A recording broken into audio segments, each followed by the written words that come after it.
this operationalization and hiring of chiefs, assistant chiefs, and so forth on national administration.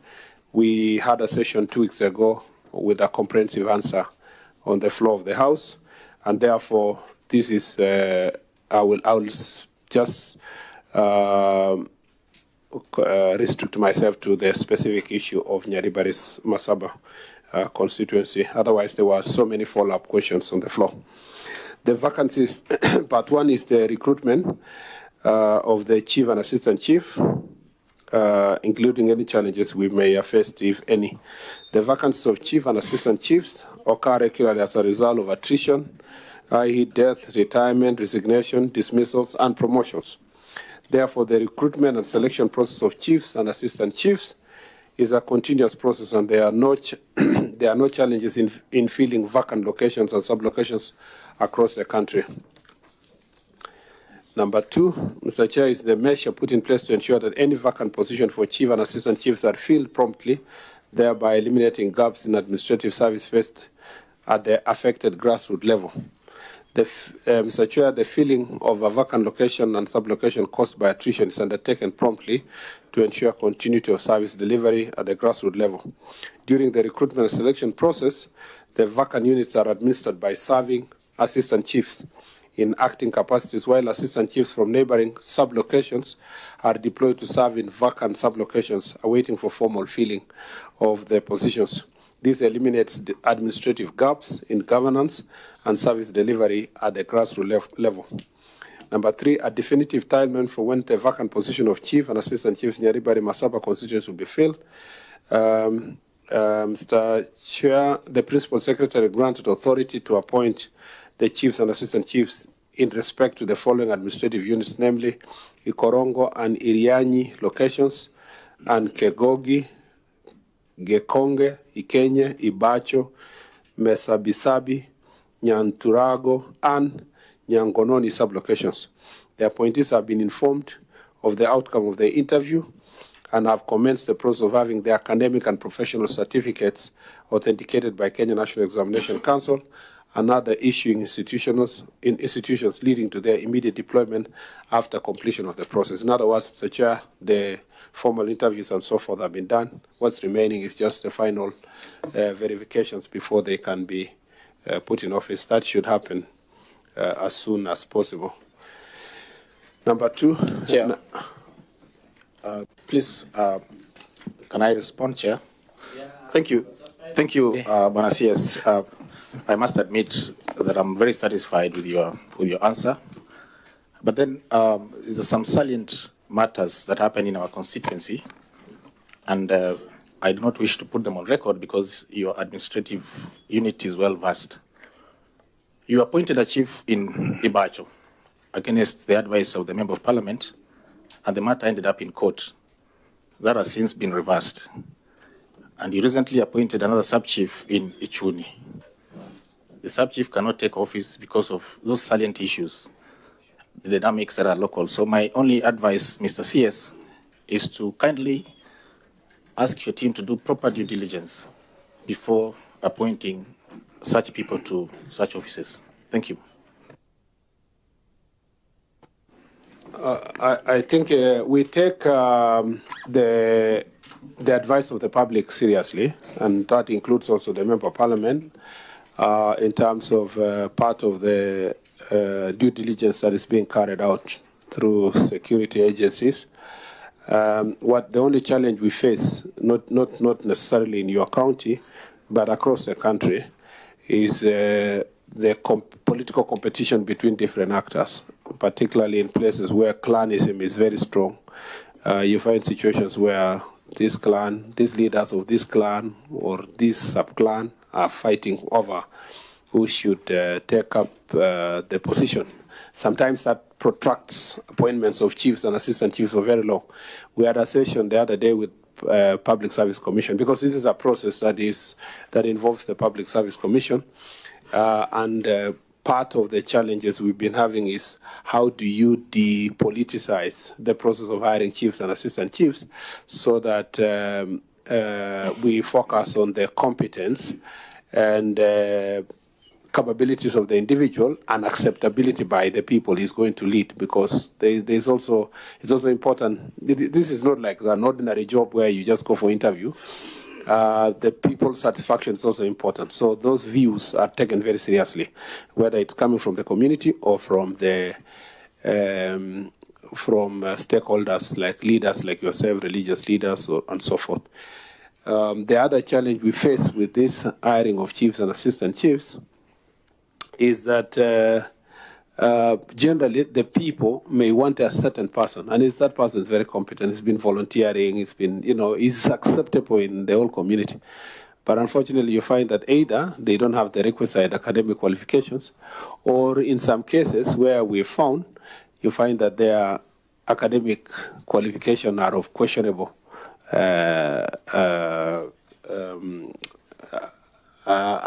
actually academic qualifications are questionable. That's what I try to mean. That's why this vetting takes time to satisfy ourselves that the academic qualification provided for. It should not take too long, though, because should be straightforward. You write to NEC or the university, and they should be able to respond. It's also important to use this opportunity to say not all areas where there is mandatory achievement of that academic qualification.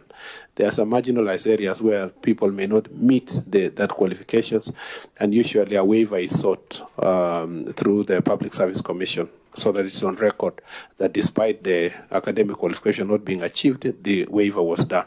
So I take your concerns seriously, but some of the court cases also are lost for different reasons, and some are political and clan fights taken all the way to courts, and sometimes it ties our hands on what needs to be done. And sometimes also things about somebody was not born here, he doesn't come from here, those kind of issues. They are very sensitive, but they are important at a local level. Thank you, Chair. I just wanted to broaden the response. Yeah. Thank you, Chairman. Maybe before Waziri vacates that question, I'm happy the Honorable colleague has said he's satisfied. But my concern is really in the delay. From the time maybe one chief retires to the time the next one is appointed. There's need to have that predictable timeline, because the headquarters are the ones who are supposed to announce that a vacancy exists in location A or in sublocation B. And I think this is almost a universal concern of members and communities, that we need to put some silent policy in place such that it doesn't take 2-3 years to replace an assistant chief or a chief. Thank you, Chairman.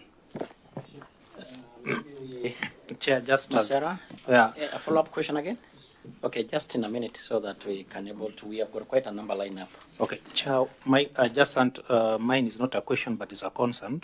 The response is very good and it's universal. It cut across almost all the country concerning recruitment and placement of chiefs and assistant chiefs. But CS, there's something which your team need to reconsider. One, the NIS report, it seems of late your teams are disregarding these reports, which are very important. Or in my constituency, we have areas where a slum and an area where is a cattle rustling, you place assistant chief who is a female who cannot wake up at night and go and follow. That's a very... Just a moment. Point of order, Chair. Why can't a female chief wake up at night? Chair, I think... Masera, that is not... there is no policy, there is no law that says that women cannot do... just... Masera, withdraw that one. I mean, allow me, before I withdraw, allow me to defend it, because we are... You either withdraw it... The media is here. Masera, you know procedures. The truth of the matter is... Masera, I'm saying you're out of order. You need to withdraw that. Are you sure? That's discriminatory against women. Our laws and Public Service Act is very clear. Nothing discriminate whichever sex or gender. Withdraw that. Chair, I agree with you to some extent, but the truth of the matter... Masera, okay, let me rephrase it. I'm saying withdraw the statement. Okay, I withdraw it. Yeah. But what I'm trying to say is we need to save time. There are some... Chair, why don't you just give me time? Or I start if you don't want me to talk. I'm saying... I withdraw that one, but I had other issues. Go on. Go on. Okay. Let me withdraw and leave you to proceed. Because what we are trying to say is that we are helping the ministry on issues, the feedback, which they can't get themselves, but people on the ground can give them the feedback. And this is the right opportunity to give. What the other issue is the duration of vacancy, which has been mentioned by my brother here. When somebody is acting, you know, assistant chief and chiefs, to the local people, they are the real government. They meet each and every day. There are some areas where the chief is their government. They meet. And there are some integrities in communities which somebody from another clan cannot handle. For example, when they act for 2 years, the issue of land. Somebody may not feel they fought for the land, and then assistant chief from another area where they fought for that land is acting, coming to organize their issues of land. It brings a lot of issues. So it is important that you seek for issues on the ground before deploying somebody. I'm talking on, I'm mentioning this because there has been in my area where assistant chief or a chief cannot be allowed to perform its acting capacity in a different area because of those reasons. And finally, the issue which you really responded about politics and the leadership. You cannot disengage the two, because chief is about leadership. So when the community are having issue with specific reasons, you need to listen to, or they need to be addressed in a way that they get satisfied. That was my concern, Chair. Okay. Yeah. Chair, buenos días, welcome. I have a similar question which our vice raised, the issue of delay. In my constituency, buenos días, I have about 3 places or sub-locations which have always been advertised. Interviews were done, but we are waiting for the results from Nairobi. And I think I have talked to Beverly. Beverly is always very responsive. That's number one. Number two is an issue of an assistant chief who was accused of some problem in the constituency, and he was stopped. Now later, he was found to be innocent, and I have asked the office to reinstate that assistant chief. He's a good assistant chief. So, and I've talked to Beverly. She's always responsive, and I would like that assistant chief to be reinstated. Thank you. Thank you, Chair. For the record, you introduce yourself, then we have the members who have joined us introduce themselves, at least to get into record. Then you do your question. Okay, thank you, Chair. For the record, I am Rosa. Okay, yeah. Akinyi Buyu, Member of Parliament, Kisumu West Constituency. And Chair, I got a bit delayed because our flight from Kisumu was delayed, but I'm here. The members who have joined us can introduce themselves. Thank you very much, Chair. And Waziri, Honorable Hussein Weitan, Member of Parliament, Mandera East. Thanks, Chair. I'm Buruk Hangara, MP Larry, and committee member. Thank you, Chair. I'm Liz Chelule, County MP Nakuru, and a member of this committee. Back to you. Thank you, Chair. Chair, I want to take us back to Article 27. These positions of chiefs and assistant chiefs for a long time were actually left for the male gender. But I know that women of the female chiefs and assistant chiefs are actually performing higher than they were actually expected to perform. And I want to make a special appeal for special consideration when females actually present themselves for interviews and pass, and their names are part of the names that come to the headquarters for consideration. I want to make a special appeal for affirmative action, that the female chiefs are actually so loyal and dedicated, and nothing deters them even from going to Chang'adens. Some of them work so well, and in their areas, you find that Chang'a, which is prevalent in many places, the rate of trading in Chang'a and actually taking Chang'a is actually brought to minimum. So I want to make a special request and special appeal to the headquarters that when you're considering, if any name of a female comes to you as one of the 3 names that are presented to you, kindly give them consideration for affirmative action. And particularly, I've seen this in Kisumu West. I know I've made appeals, and many times you've responded to those appeals, not because they failed, but because they're part of the names that have come to you. I just want to make that special appeal for the whole country.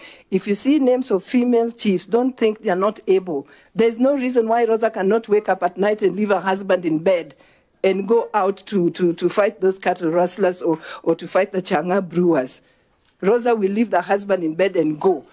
So let not be one of the ways or one of the discriminatory ways of ensuring that women do not get jobs that they can otherwise perform. Thank you. I will implore as members in a way, okay, the interest may be much, but let's not be repetitive.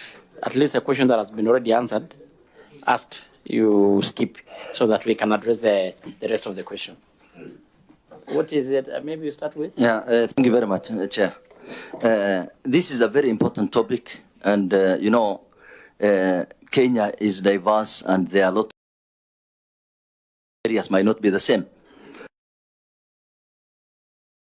These are our mothers, they are our sisters, we have no problem. But what I'm saying is that societies, not all societies have accepted these kind of things.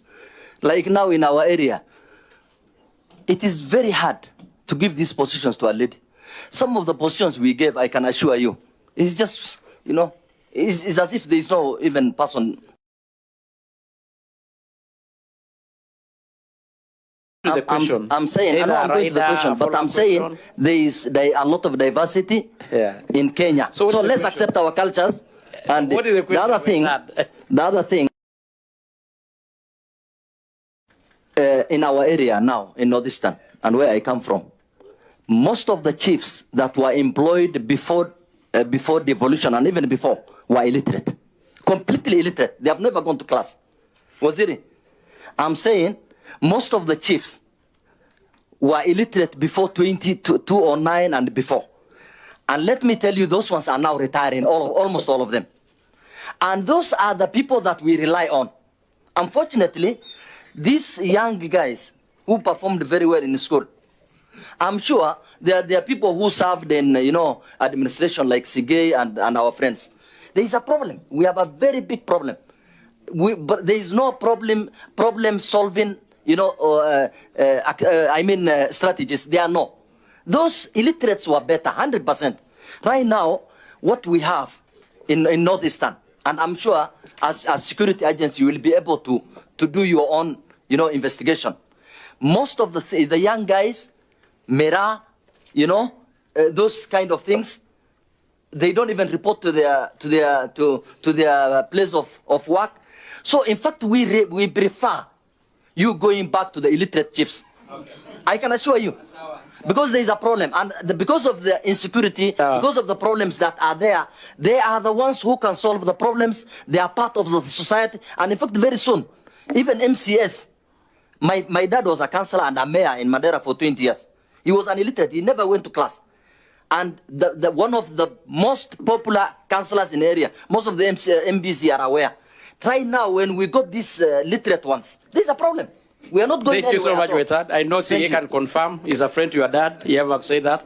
Kaunya, 1 minute, please. We quite have a lot of questions. Thank you, Chair. Chair, what I wanted to emphasize is one point Honorable Manduku mentioned. The issue of due diligence is very important for chief selection. What I've noted based on my experience, and I think Honorable Segei, we were in the field.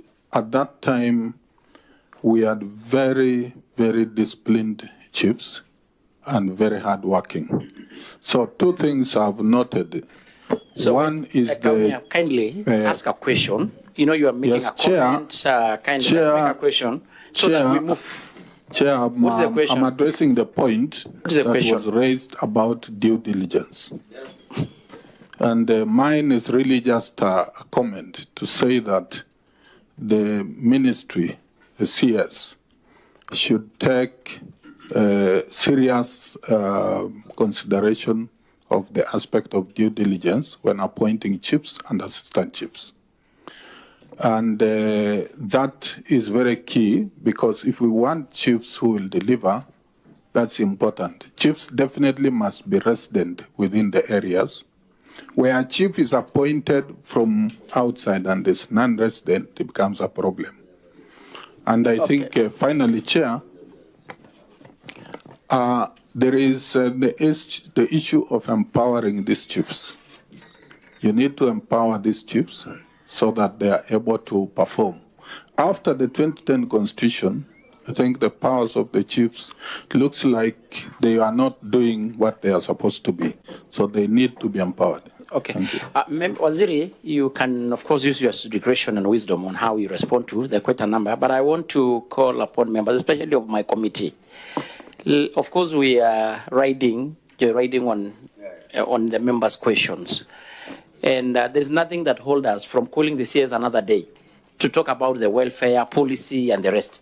So let's try to restrict ourselves if we need to. In fact, I will prefer we give more preference to the members who sought the statements, kindly, so that we can able to move. So, Waziri, back to you. I totally agree that due diligence is important. Usually that is done. It's done by the National Intelligence Service, assisting and supporting the other security agencies. It's also done by the officers who are working in that area, the ACC, the DCC, and the regional commissioner. So there is a collection of information across the board, and it helps because the ACC, DCC, and RC are not from that area, so they can have an objective recommendation. Usually, and let's be very honest about this, is that the biggest challenge is usually the politics. You know, this politician wanting against this clan against the other, and the governor is on one side, the senator is on another, the MP is on another side, and so all these issues, you know, end up compounding a situation. But the due diligence is done. I also agree that the other issue is qualifications. The insistence on academic qualifications has robbed the service or the national administration of the opportunity to get actually very strong people who necessarily don't have the same academic qualifications as enlisted by in the Public Service Commission. As I said earlier, there is a discretion somewhere we can play with, but that discretion is very minimal. Some chiefs are very good. I know some places I have gone, whether in Kerio Valley region or the Northeastern, where the people are really insisting that it would have been nice to have this person become the chief, even if their papers are not right. And then, you know, because of this insistence of papers, some of them also go ahead and get fake papers. In the process, you lose a very important person who would have been given a waiver, but already because he has submitted papers, he is already being investigated for fraud. So already his record now is even worse than if it was only about the papers. So it's an issue that because there is a ongoing review of the laws and policies governing the administrative units in the country, national administration generally, this is an issue that we must have, we need to take up, especially at the lower level. On the question of the gender, it's also a issue of great concern. Outside the, I would say, Mr. Chair, and I'm not defending Honorable Masara, that what he said is the raw feelings of many people in some places, the same way Honorable Itana said, although it is sometimes misguided. It is just based on prejudices of the past. There is no reason why a lady cannot be able to do the job. And many places where we have women being the chiefs or assistant chiefs, they have done a fantastic job. Sometimes it's because, I guess sometimes because as a woman to just get there is extremely difficult. So by the time they're reaching there, they have no chance of making any mistakes, they whatever. I must confess, Mr. Chair, that I live in two places, in Trans Nzoia and in Elgeyo Marakwet, and in both cases, the chiefs are female, and they do a very good job. And particularly from my ward, which is a border ward, and with many security issues, my chief is doing very well, and many other chiefs along Kenya Yes, Valley. why don't you just say that the female chiefs are more diligent and loyal and hardworking? Don't be Yes, just scared. ignore that. Don't get distracted. That is also correct. Please, Your That's Honor, also you took the correct. mic without permission. But the point I'm making is that as we progress, recently we, in the hiring of chiefs and assistant chiefs in Kotulo sub-county, one of them was a lady, and I was very happy to, when we were releasing their names, to see that there is a lady from the frontier counties who was qualified and willing to serve as a chief, and I think these things will change over time.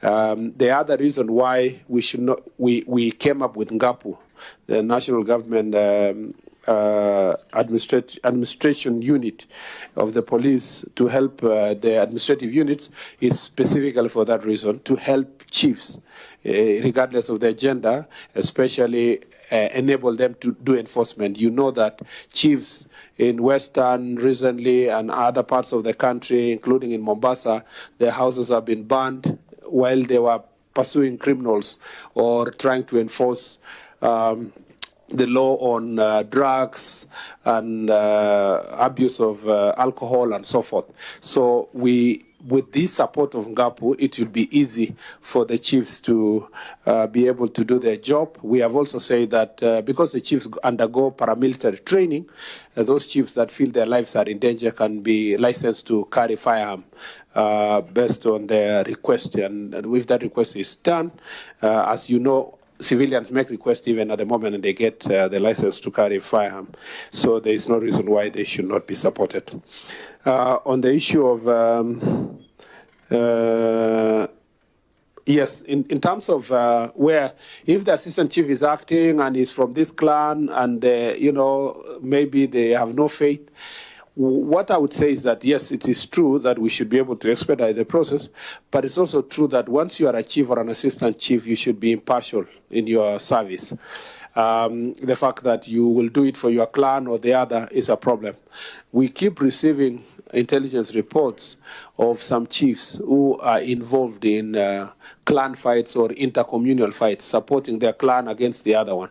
That should not be the case, and that even attracts disciplinary process if such a chief was to be found. So chiefs also, beside coming from certain area with certain clans or certain tribes, especially in border counties where we know that communities are living across each other's border, chiefs must be very sensitive to ensure that they understand that they are serving Kenya. They are not serving their clan or their community. So notwithstanding your concerns, it's very important for the chiefs, as we continue training them, to appreciate that they are serving Kenyans, regardless of their community or their tribe.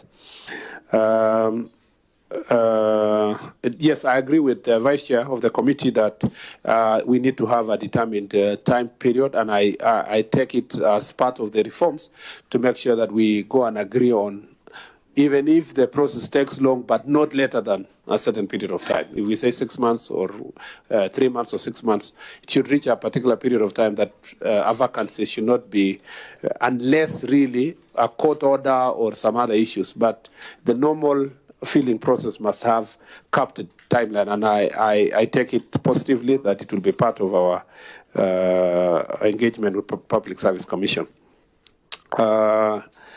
And then what was the other? Affirmative action.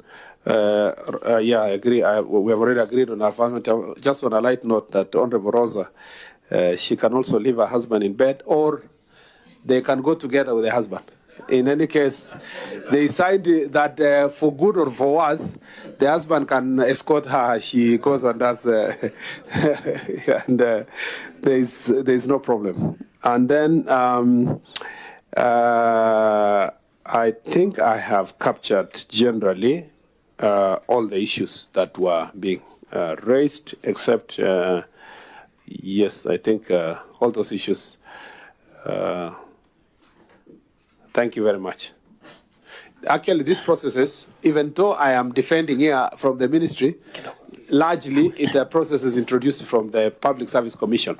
So even as I commit, it's an engagement between the Ministry and Public Service Commission to make sure that we streamline the processes to be be responsive.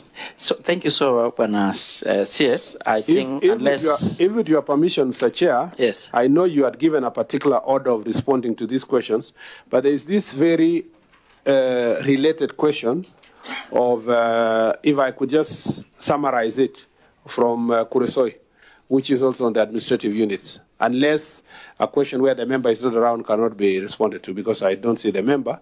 But it goes together, the answer, it follows. If I can do it for the record. Do for record, yeah. You know, definitely this is a document of the House. Yeah. But at least we keep members who probably have got other engagement and their question has been addressed, like Honorable Manduku. He had already expressed that he may want to step out. Since it's related, it's just 2 minutes. But now maybe there is a Sigei that's a question, and I'm sure he had asked on behalf of many Kenyans. That at times we can have some chiefs who are probably interdicted based on maybe allegation of some fake certificates. Later, maybe the court establish the opposite. And it takes a lot of time or forever to have them reinstated. In fact, to give an example, CS, in my own county of Narok, and I'm sure even Beverly knows, there's one chief who unfortunately died on Friday. He just collapsed, heart attack, died. I wanted to, that chief, and Beverly know, somebody, grandpa or somebody, you know, he has been actually, I think, coming to the office. This chief was interdicted on allegation of fake certificates. Of course, even another chief was put in his place. They went to court, verification of papers were done, and the opposite was confirmed. I think out of those frustration or something and all that related, on Friday, when actually he was attending the wedding of his daughter, I think he got some heart complication, pressure went up, and he died. We are going to bury him on Friday. We cannot able to say maybe that was the cause, but you never rule out. So Sigei is talking on behalf of many, many, many Kenyans who could be undergoing the same. Actually, Kramba, Bifalini, remember, Bifalini, no, Kramba, he died. Yeah. So, Chair, I think the case of Ambassador Sigei is Mr. Kitu, right? Yes, and I'm told that his case is still ongoing in the Public Service Commission as a disciplinary issue. Mr. Chair, you know sometimes, let me be very honest, you know sometimes we all know that this chief is indisciplined or some way has committed certain, let me use sins so that I don't use legal, some sins in the village. But to provide the evidence in court may be very difficult. And even there may be no witnesses who go to court. But you can tell as a public officer that if this chief continues to be in office, either sexual offenses are not being dealt with in that area, or he is also being suspected of a similar offense, or is a drunkard, you know, but by virtue of court processes, he remains around, and illicit brews and all that are all going in a particular place. So the challenge is that, yes, you can have a court order saying this person is not, is okay, is not guilty, and so forth. Sometimes we may have to think of maybe giving them even some different clerical work elsewhere to just meet the same concerns you raised earlier, that person must meet certain threshold of integrity when serving in a particular locality. So there has to be a room of some level of discretion without so much vindictiveness on how to deploy such people after they succeed even with a court process to shield the community. Because if that person already had a case and some people are witnesses in their community and so forth, you can see that even his performance is going to be hampered. So maybe we need to have that kind of discretion, maybe even monetary compensation or something for the period of their contract, so that you free and get achieved. As I said earlier, in some areas, it might have been nice in some areas to basically, if it was possible, if our election process was fair and influenced with by money and so forth, it would have been even the best for communities to vote for a chief. I'm telling you the truth, because that is a person that must garner the support, the highest number of the people in the location or sub-location. Exhaust the follow-up question, the related. So that we dispense this question and you go to the next. Yeah, the one for Kureso is just straightforward. I'll read it. I don't see Honorable Tonu here, but and I think I also responded to this question on the floor. Somebody did a follow-up. So just no wonder the MP is not here, because I already answered him on the floor. But for the record, currently. Wait a minute, this is for number 5, so I meant number 4. Number 4. On number 4, Mr. Chair. Kureso, yes, thank you. Mr. Chair, person to powers conferred under Section 14 of National Government of Nation Act.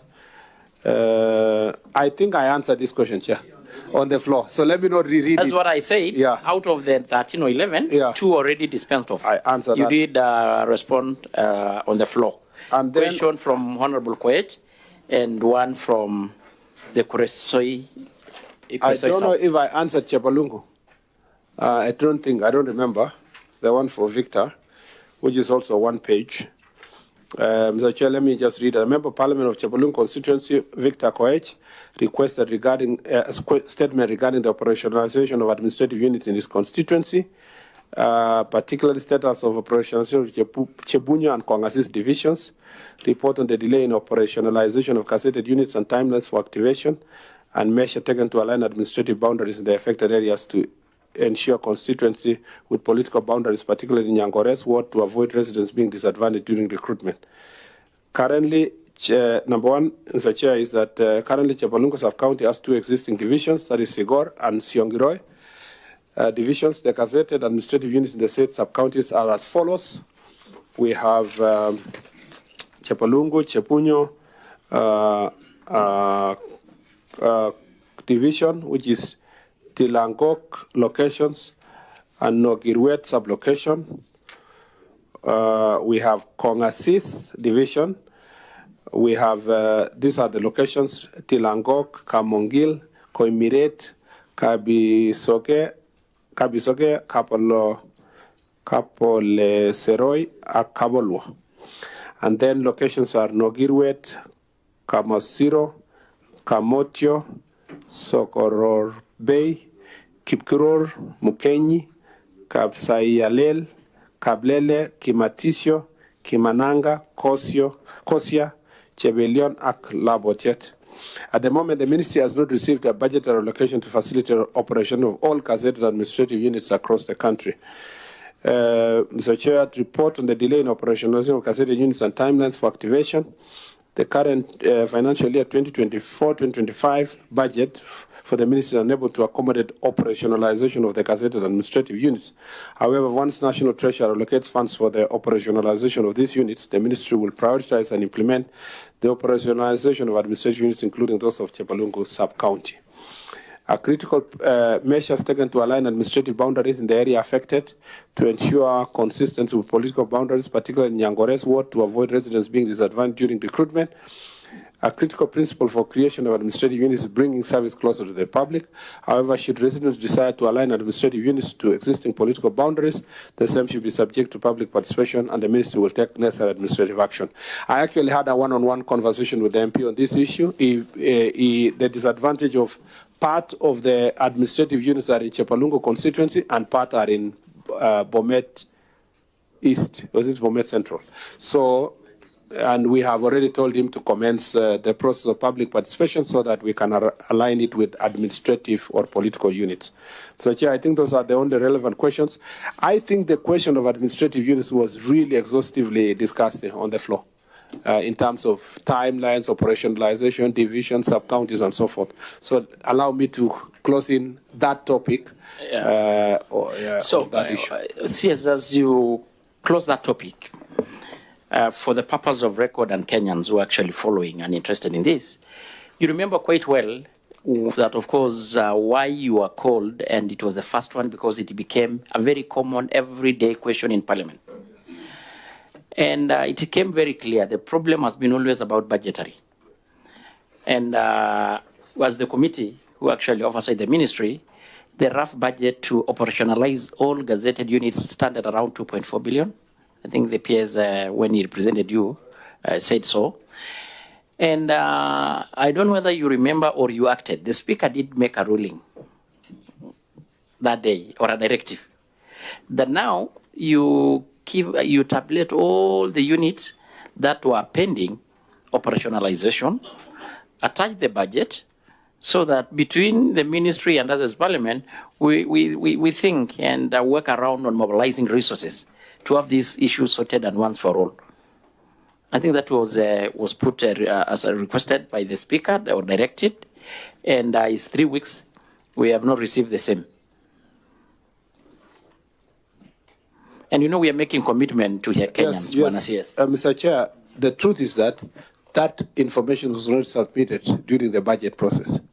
But I will replug it and submit to the Speaker's office. But it is within your purview and the budgetary process already. Even when the PS appeared before you, he appeared with the documentation on the same issue. So maybe for just avoidance of doubt, we can resubmit at the end of the day today or tomorrow morning for just avoidance of doubt. But in terms of our budgetary request for 2025, 2026, that information is fully supplied for purpose to support the budgetary process. Just for record, because even the speaker directed, you can either through direct or through the committee.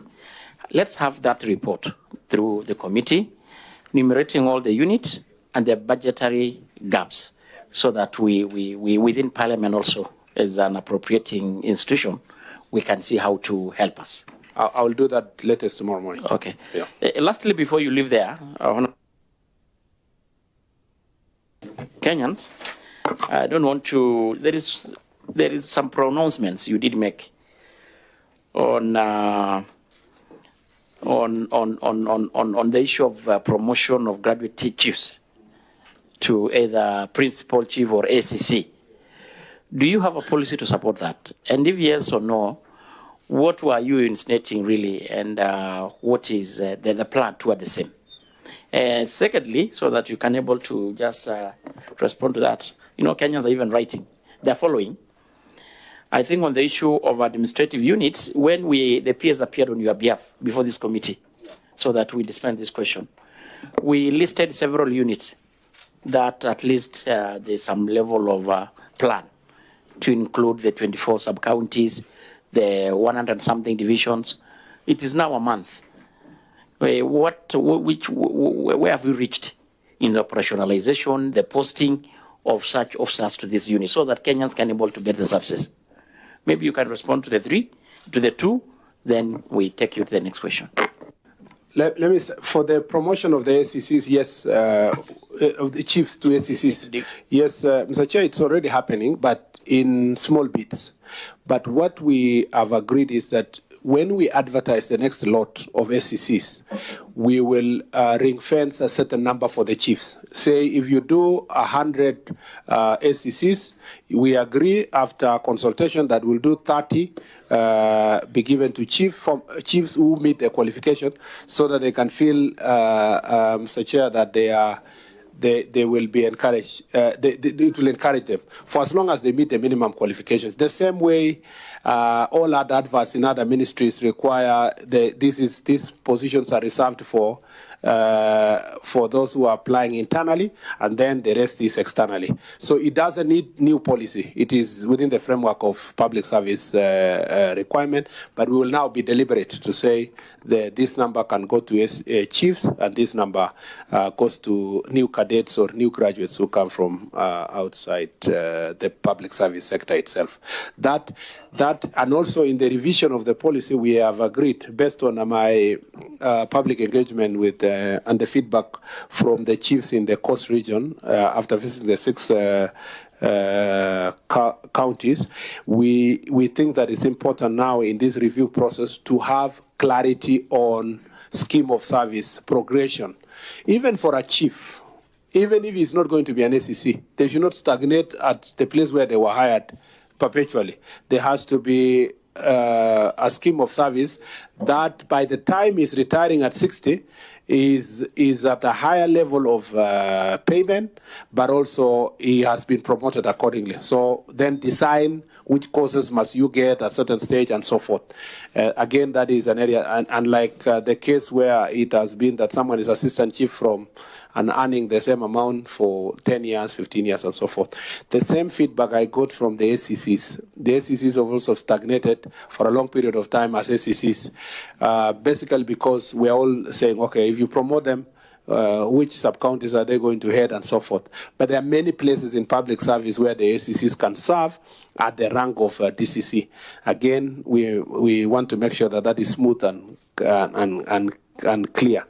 This is in line with our objective to make sure that there is high morale and there is fairness, there is equity in the public service itself, Mr. Chair. And this was really part of the feedback I got, or we got as a ministry when we went for these public engagements with our officers across the 6 counties that we have visited as at now.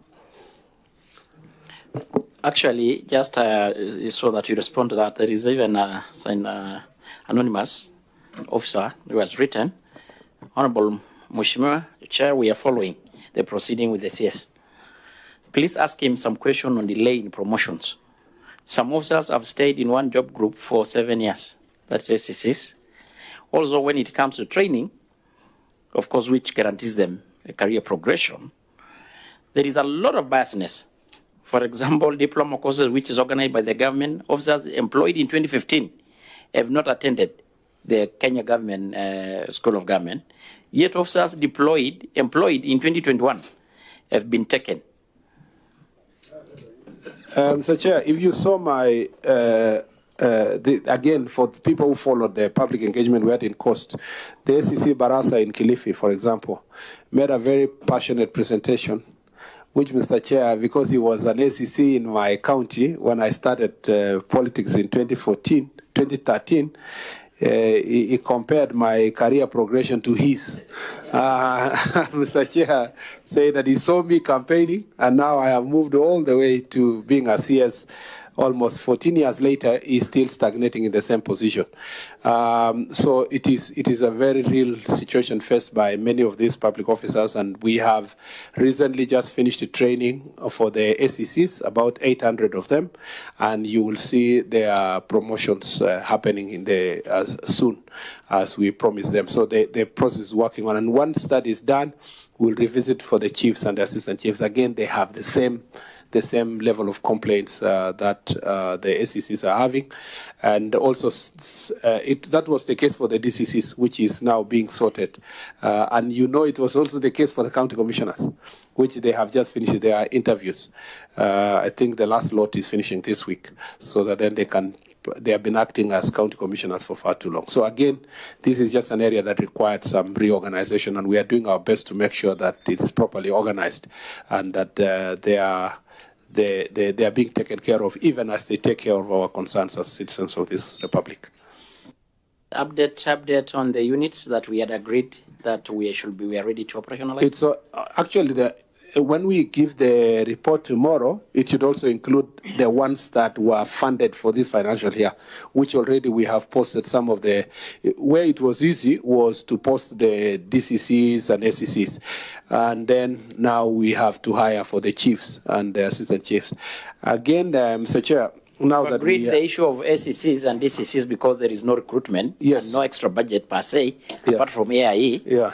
We fast track them. We're supposed to have almost this. Mr. Chair, we are doing that, but it's very serious when you send someone to Mukutani, for example, which we have already done, and he has no office where he's going to operate on, or you have sent that person to a place called Koloa, which we have done, but he has no office, he has no vehicle, but because of especially in the security areas, there has been concern that let's just have the officer. So you send them, you don't have AIE, you don't have a car, and you don't have an office. That's why we've done it, because it's easy to do it for the ACCs and DCCs, but it doesn't mean that that the problems have gone away. We'll have to revisit the issue of the vehicles and the AIE. Otherwise, you can send somebody and then he goes, sits in the office there and is unable to go to the field. This is my personal request, and a ministry request actually. It's not only personal, that if we work closely with as yourselves as patrons of the NGCDF and the NGCDF board, we should support, in some cases, minimal infrastructure to enable these officers to have a place they can operate from. And some constituents are already doing the same, and it's helping us to make great progress, even as we jointly look for resources for this infrastructure. The mobility issue, we can see what to do, but the conversation is ongoing with Treasury, and as it was promised, by July, August, we should be able to have some vehicles which have been leased, and then we can see, starting from the most needy areas, see how we can support our officers to go to the field. So the list of the ones we have already posted can be shared tomorrow, together with the other request that was made. But I will kindly request to move to the next set of questions. I know these ones that got a lot of public interest. The other one may be specific. I'll just. So let's just get Masara 1 minute, then we take the next question in the order. So Mandugu, Chair, in case you want to step out. Chair, on the issue of training, I have a proposal for the ministry. I know of chiefs who were employed almost 6-7 years ago who has never gone for any training. And that one, whatever they are giving to the public, to be honest, is substandard. You can devolve training in such a way that instead of all of them coming to School of Government in Nairobi, you can take them in counties where they are during holidays, where there are teachers training colleges. The instructor can come to those areas and then they can be trained.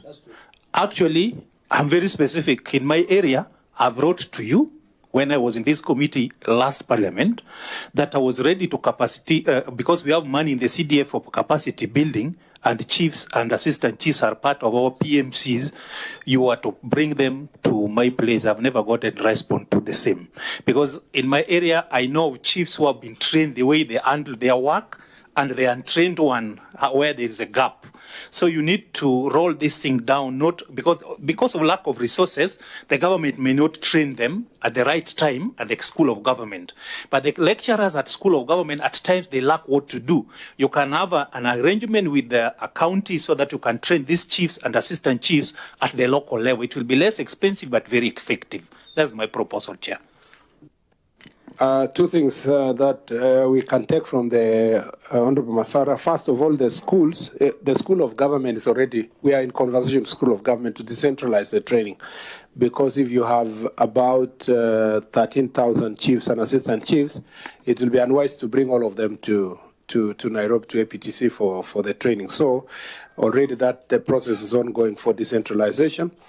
Maybe then, which is the second part of your request, if we know that we have a request from a member of parliament who has some resources and is willing to be deployed for training of chiefs, then we can work on a curriculum where the people training is ourselves. I mean, the standard, whatever, the ministry itself, and then the resources can be channeled in an agreed manner, to say it will go to School of Government so that they can buy 1, 2, 3, 4, or they can meet accommodation, and then the training and the training curriculum can be done. That partnership, I don't see anything wrong with it. We're already partnering in building police stations. We are building together administrative units. Training for the chiefs will be very, very much welcome. I think let's just work on the curriculum, how it will look like, and the accountability for the same. Yeah, that's all. Question straight to the warriors and the rest. I know this one's specific to individual counties as opposed to the chiefs.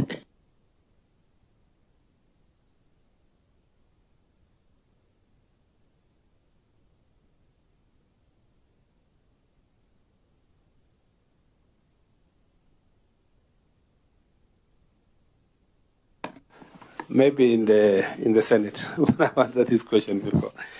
Mr. Chair, the Honourable Chairperson, members of the committee, the Member of Parliament for Garsen constituency, Honorable Ali Wario has requested a statement of the fatal shooting of Mr. Isaac Abdullah Jarso by KWS officer. The honorable member particularly sought to be informed on the status of the investigation into the killing of Mr. Isaac Abdullah Jarso, excuse me, and steps taken to apprehend the officers involved. Reasons for the shooting to death of Mr. Isaac Abdullah Jarso by KWS officers. Action taken to prevent further confrontation between KWS personnel and local herders to avoid similar tragic incidents. Measures to enhance good cooperation and relationship between the law enforcement agencies, local communities, and other stakeholders to avoid escalation of such incidents in the future. I wish to state as follows, Mr. Chair, a very long statement, but I also want to confirm that I have engaged the Member of Parliament on this particular issue in his county, in our recent visit to the county, and I appreciate the engagement we had. Mr. Chair, and this, of course, I must answer for the record for Parliament. First, part one, Mr. Chair, the status of the investigations. On 29 December 2024, on approximately 10:30 hours, a contingent of 23 Kenya Wildlife Service Rangers embarked on an operation to remove cattle and others who had allegedly settled inside Savo East National Park. During the operations, the Rangers encountered Isaac Abdullah Jarso, now deceased, his family and friends at his Manyata. When the Rangers attempted to arrest the deceased, an altercation ensued, escalating into physical confrontation between him, his friends, and the Rangers. This confrontation resulted in the fatal shooting of Isaac Abdullah Jarso. At 10:45 hours, the incident was reported to Garsen Police Station by the area sub-chief of Kone sublocation, Mr. Said Omar, vide OP number 18/29/12/2024. Officers from the Kone police post responded promptly and found the lifeless body of Isaac Abdullah Jarso, a 42-year-old male lying in a pool of blood in his home compound. The body had gunshot wounds on the upper right thigh. Investigations commenced under inquiry number 4 of 2024 of DCI Delta, with officers documenting evidence at the scene, recovering 4 spent cartridges at the scene. The body was moved to Malindi Sub-County Hospital mortuary for preservation, where a post-mortem examination was conducted, confirming that the cause of death was due to gunshot inflicting injuries. As part of the investigation, statements were recorded from the key witnesses, including the deceased wife, 2 friends who were with him at the time of the incident, and 2 brothers who arrived after being alerted about the shooting.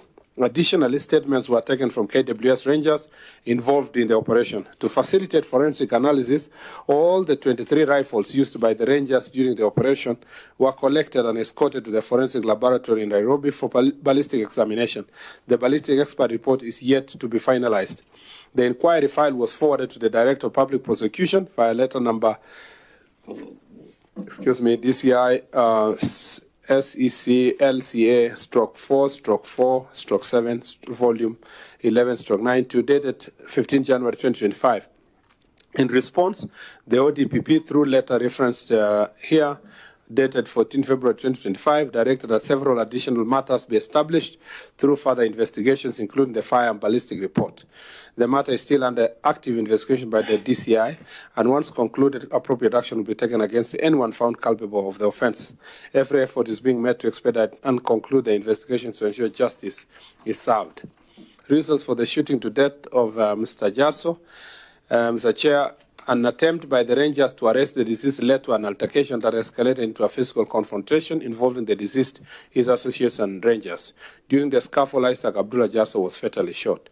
From the overview of the incident, it's clear that one or more of the KW officers may have been involved in the fatal shooting of Isaac Abdullah Jarso. However, investigations are ongoing to identify the specific officer responsible through a ballistic analysis to establish which specific firearms discharged the 4 spent cartridges recovered from the scene.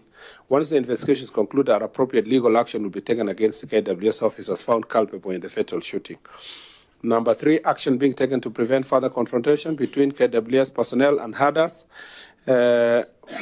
Measures being undertaken include enhancing coordination between security agencies, conducting joint sensitization forums with local communities on conservation laws and grazing boundaries, increased patrols in high-risk areas, promoting community policing initiatives to foster dialogue, build trust, and ensure peaceful coexistence between wildlife authorities and pastoralist communities. The last part, number 4, Mr. Chair, is the measures to enhance the good cooperation and relation between the law enforcement agencies, local communities, and other stakeholders.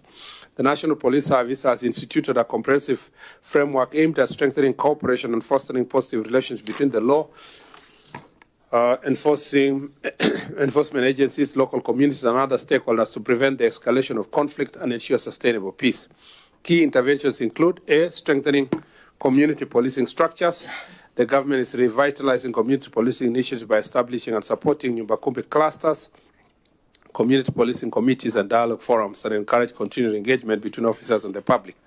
Multi-agency collaboration of all the agencies and sister security agencies to working together. Number 3, civic education and public sensitization. I thank you, Mr. Chair. Think to comment or? Thank you, Chair. I'm not satisfied with the answers. Of course, the late Isaac Jarso was murdered in December. Till date is 4 months, Mr. Chair. The KWS, through a press conference or advert, the following day they accepted that they murdered the Isaac Jarso, and they sent a condolences message to the family. Those officers from DCI, they took those 23 guns the following week to DCI headquarters. Till now, Chair, is 4 months. Is there a problem at the DCI for ballistic tests? Because, Chair, those cartridges were found, the body was found, and those officers went on duty. They were known. You know, that's justice delayed. Justice delayed is justice denied, Chair. And the CS has not given the timeline when this will happen. The arrest will happen, Chair. So, I think you know the family is crying for justice, and the people of Garsen, the same crying for justice. You know, the life lost, person killed in front of his family, wife and children. It's very sad. You know, he was a madrasa teacher, this guy. Very obedient. And then they said he was killed approximately 23 kilometers inside the park. There is a conflict of boundary. He's not killed inside the park. So, Chair, we want a satisfactory answers for the family and the people of Garsen so that those officers responsible can take into the court. Thank you. Thank you very much, Chairman. Waziri, I've listened to you and also I've read through the statement. I think that is why they say sometimes a local action can have a strategic effect, because when we are told that 23 KWS Rangers were going to arrest an armed civilian, and in the process he was fatally shot, I think the sums are not really adding up. And I think this is a clear case of travesty of justice, that the minister is wanting to do a good job or at his headquarters, but somebody at the ground is really trying to make sure that the laws of the land do not add up in the end. So for that reason, the only good thing they did from the beginning is to follow the law, that all those 23 guns were actually confiscated and they were taken for ballistic. That is the law. But I think even among those 23 rangers, there must have been a commander. They must have identified who shot this fellow. If there was even confusion, then it could be between 1 or 2 rangers. So for that reason, listening to Honorable Ali there and also your response, I think as a committee, what we really want to ask of you is the DCI must, within the shortest time possible, give us a clear indication of people who must come before the law. Because if up to now nobody is before the court, it simply means this is an incident that will slowly die, will lose trace, and at some point now even files will disappear. So for that reason, I think the honorable member is very clear, and also you are very clear in your response. Please give us a timeline so that people must do their work. Thank you, Honorable Chairman.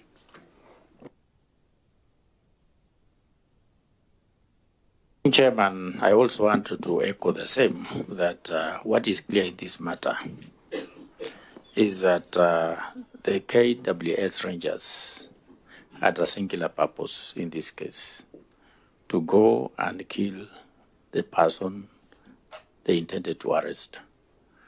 Because as the Vice Chair says, 23 guns, and somebody shot in his own compound. The matter has taken 4 months. It appears it is a strategy, more or less, so that, the matter cools, the public forgets, and then justice is lost. So, Chair, it is important that the Minister pushes the DCI, because there is no reason whatsoever why the DCI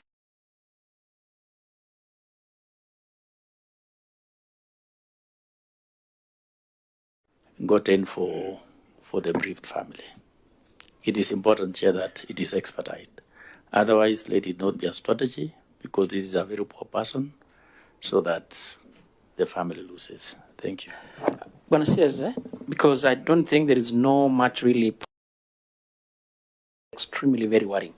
4 months down the line, in fact, from your own report, it's a clear admission by the KWS that, of course, they did shoot.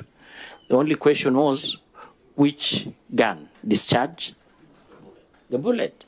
And Bwana CS, you're aware, it is under your docket.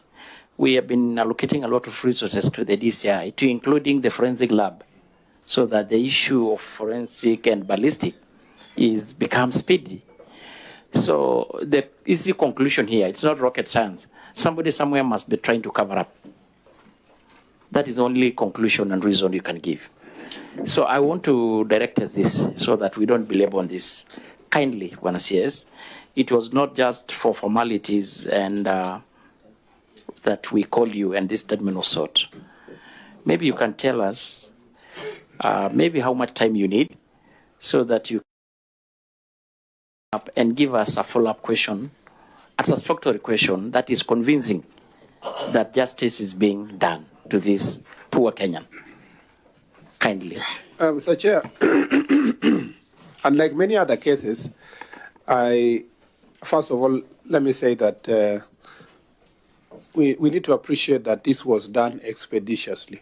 For a file to leave DCI to DPP is not, it can show the goodwill in the first place, that the question of cover-up is not there. The desire for the DCI to make sure that someone is prosecuted was there. It's just that the DPP wants certain loose ends be tied together. And so the intention to prosecute this person is there. And I don't think there is room for cover-up, because what's all remaining is the ballistic report. It's very crucial. Which is very crucial, and it's not going anywhere because you can't hide anymore. There's nothing to hide. You have the spent cartridges, you have the process being undertaken by DCI. I also want to confirm that I visited DCI when I became CS in this ministry, like 2 months ago. Yes, February. Mr. Chair, you need to really still support the lab. The lab requires a lot of resources, not just the physical resources we are giving, not just the money to buy a lot of the laboratory equipment, but you also need retention of human resource so that they can be able to retain human resource at a certain level. You also know that we have so many cases involving guns across the country. So there's a long line of ballistic analysis on different crimes, banditry, robberies, and so forth across the country. And so this is part of it, of the process. So, and sometimes each one of them is urgent. All of them are urgent. The magistrate is demanding the report to be presented in this. The DPP is demanding a report. So I can give assurance to the public that in the fullness of time, this person will be charged. There is no escape route. Somebody somewhere will be charged. The same way I gave the same undertaking on the case of Nakuru, which was also involved in KWS. Maybe at some point, we need to perhaps have a meeting with the Ministry of Tourism and Wildlife, and particularly DG KWS, on disciplinary cases involving a number of the officers in KWS, not just in that area, but across, and how best that can be handled. You know, for the police, we have the internal mechanism within the police, and we have IPOA. So how do we handle the KWS? Do they have a mechanism internally to be able to deal with these officers? Do they even have processes of suspending these people until their case is concluded? So even if they have not been charged, they should be able to take internal disciplinary measures until you can prove that the specific officer was involved. Like every other Kenyan, it concerns me that 23 people went to arrest one person. There is no evidence that that person was armed with a gun, and that eventually, you had to use a gun for 23 people against one person. I think it's an armed individual. So in the presence of his family, I think it is a matter of justice, and we must be able to follow this issue to the ultimate conclusion. So, Mr. Chair, maybe in our next session, you can prompt me, even if it is on different issues. We can be, by that time, we should see how far we have gone. I do not also wish to, because the police and the DCI operates independently, and I cannot direct them, I do not also wish to give an undertaking that in 1 month it will be done. But using our good officers, we must be able to facilitate and push them to do so. But what we will not allow is a situation where there will be cover-up in the end. So do we say, fair to say, in good time?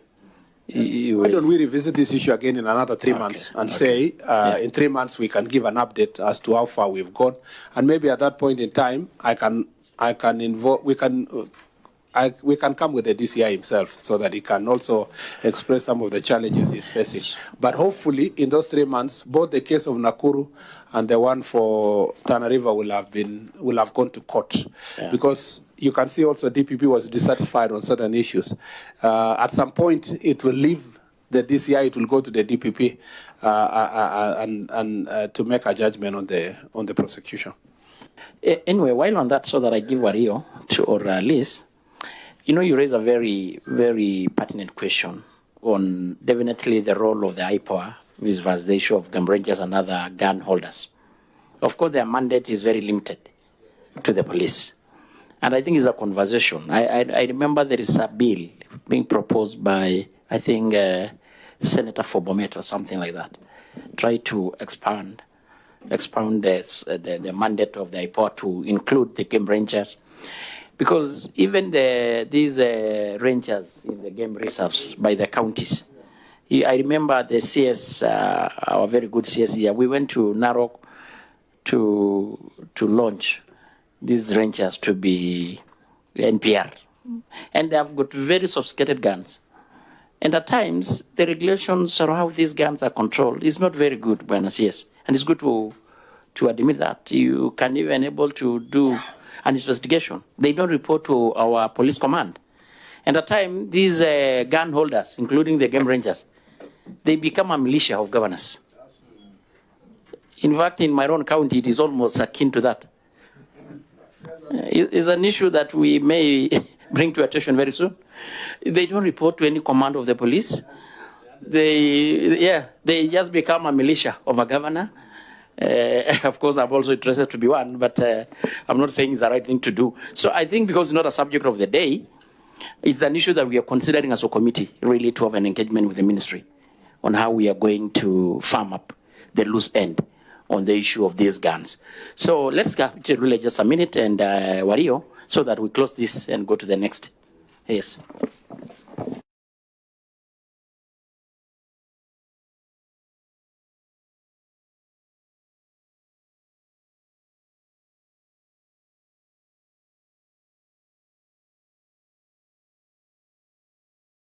And I really want to thank him because the other day he was in Nakuru, he was able to speak to the parents.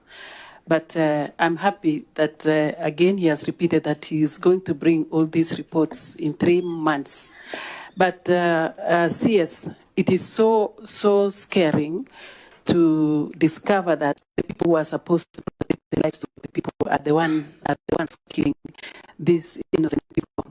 And what I want to ask today as a member of this committee, as a leader from Nakuru, if someone is found to be having maybe he has done some mistake, I don't think it is right for the security people to kill instead of arresting and taking them to court instead of killing. It's a concern, and it's really bringing a lot of problems everywhere. As parents, we cannot allow this. As leaders, we cannot allow this. But I want to thank you because you've committed yourself that in 3 months you'll bring a report that will speak on Honorable Warriors and the Nakuru matter that concerns the AWS and Kenya Forest Service, where 2 people lost their lives and parents are still waiting for the reports. Thank you. You want to talk about it? Yes, on the same. The killing. Then we give a... Thank you, Chair. For the purposes of record, my name is Professor Akuja, Member of Parliament for the constituency. Chair, I think KWS has been spot on killing innocent people. A case in point is where KWS sprayed bullets using an helicopter in Turkana, Lake Turkana. Members of Parliament for those particular constituencies, especially Turkana North and Turkana Central, raised as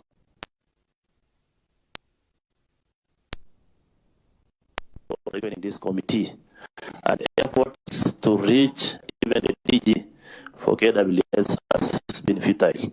And that case came way back, like somewhere in February. And that case, nobody has followed.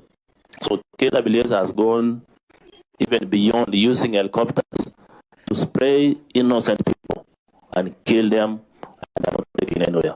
So CS, you need to comment on that because that has been raised several times and nobody is giving an ear. Thank you. So before Kekai, Honorable CS, I want you to know on the issue of the electoral, actually it came to the House separately. And even the Speaker suggested that we had a joint meeting between the Interior and the DG KWS. But the DG KWS, I'm sorry to say, it became dodgy.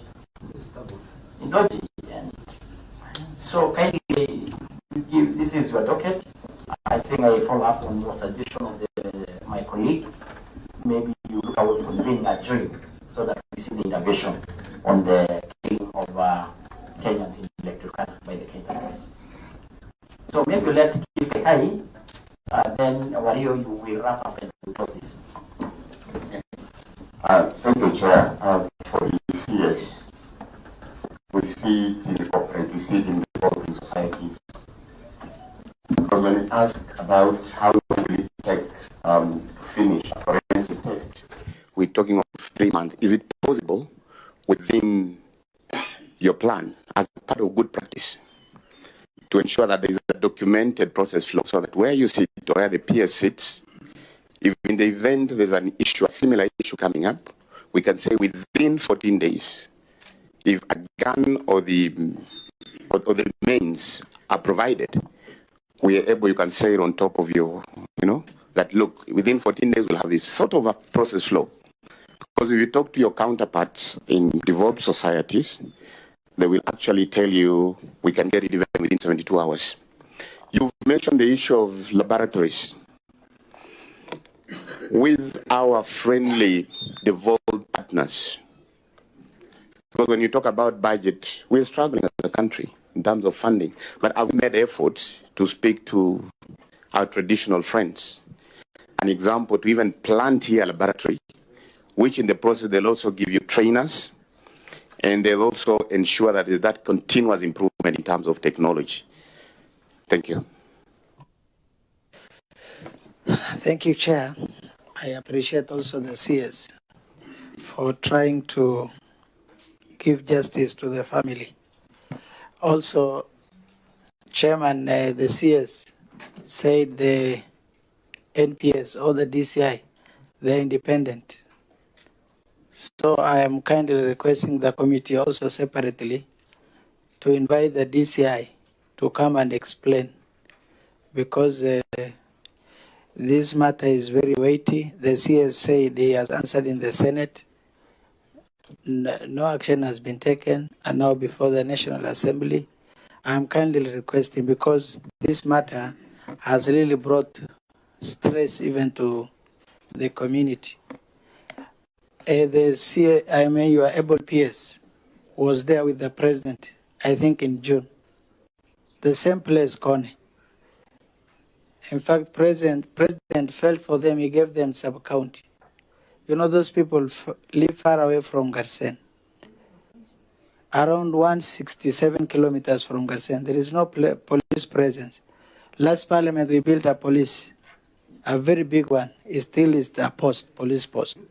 When the matter comes, they report to Garsen. So I think CS also, you promised to come and open the Tarasa sub-county. I think you should do it as soon as possible for those people to get justice and government service closer to them. So I'm kindly requesting the committee, if possible.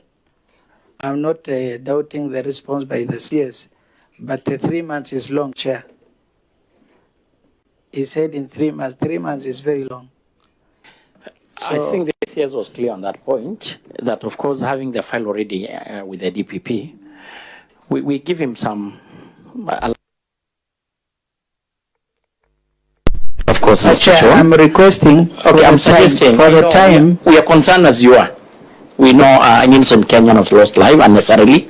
So because the CS is in charge and of course responsible with the policy and directive, normally we have a very close interaction and engagement. Maybe once we come back from the recess, we are able to give an update. If necessary, we may call again the CS with the DCI to come. Most obliged, Chair. Just quickly, Chair, so that we finish on this issue.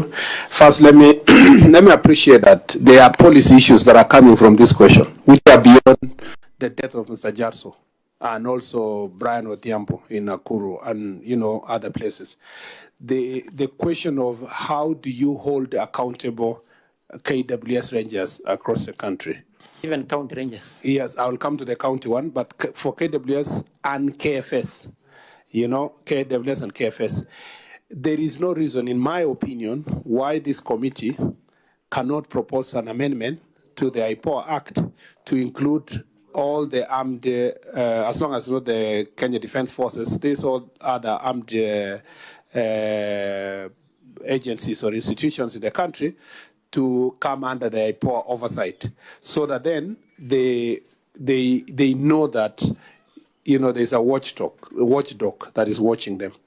But there's also no reason why the KFS itself and KWS cannot have internal mechanisms of a separate internal mechanism that deals with the rangers themselves, so that you can be able to deal with these questions of discipline and perhaps improve on training. I'm not saying the police don't have the same problem, that they do, but as soon as it happens, we have a POA in place, we have the internal mechanism we have, and now it's acceptable, even within the police command, that there is no need to defend a police officer who has committed excesses because he is operating outside the requirements of the law. We only defend police officers who perhaps found themselves in a fight with armed groups and so forth. But for somebody who goes to kill an innocent civilian, the law is very clear when it comes to the police, but it should extend to KWS and KFS. On the part of the KPR, Kenya Police Reservist, or National Police Reservist, who are either operating as rangers in counties or the security we are using in different places. I don't think, Mr. Chair, there is a reason why IPOA should not be involved. I don't know why. Because they are police reservists. They are part of the National Police Service. They are even coordinated from the headquarters of the IG's office. So there is absolutely no reason. Indeed, cognizant of the challenges we have in terms of command and control of the KPR or the NPR, we have now working on the revised policy that is ongoing. In fact, working together with NPS. I should be meeting the team tomorrow to update how far they have reached, because we want to have clarity. You know, we have 10,000, although we are not very clear because of the old KPR team. When I went to Tana River, I remember Honorable Ali, that, people are saying we have even KPRs who are over 80 years old because they were registered in 1960s, 1970s. Nobody has followed up where they are. They have their old wooden gun, We in this policy, we want to make sure that everybody is registered, everybody is accountable to an OCS in the neighborhood. We have clarity of when do you cease to be an NPR. If you are aging or you become, in fact, in some places, the old KPR, they consider the gun as a family property. So it's always handed over from there to this son, to this uncle, so because there was no clarity of policy on how to manage it.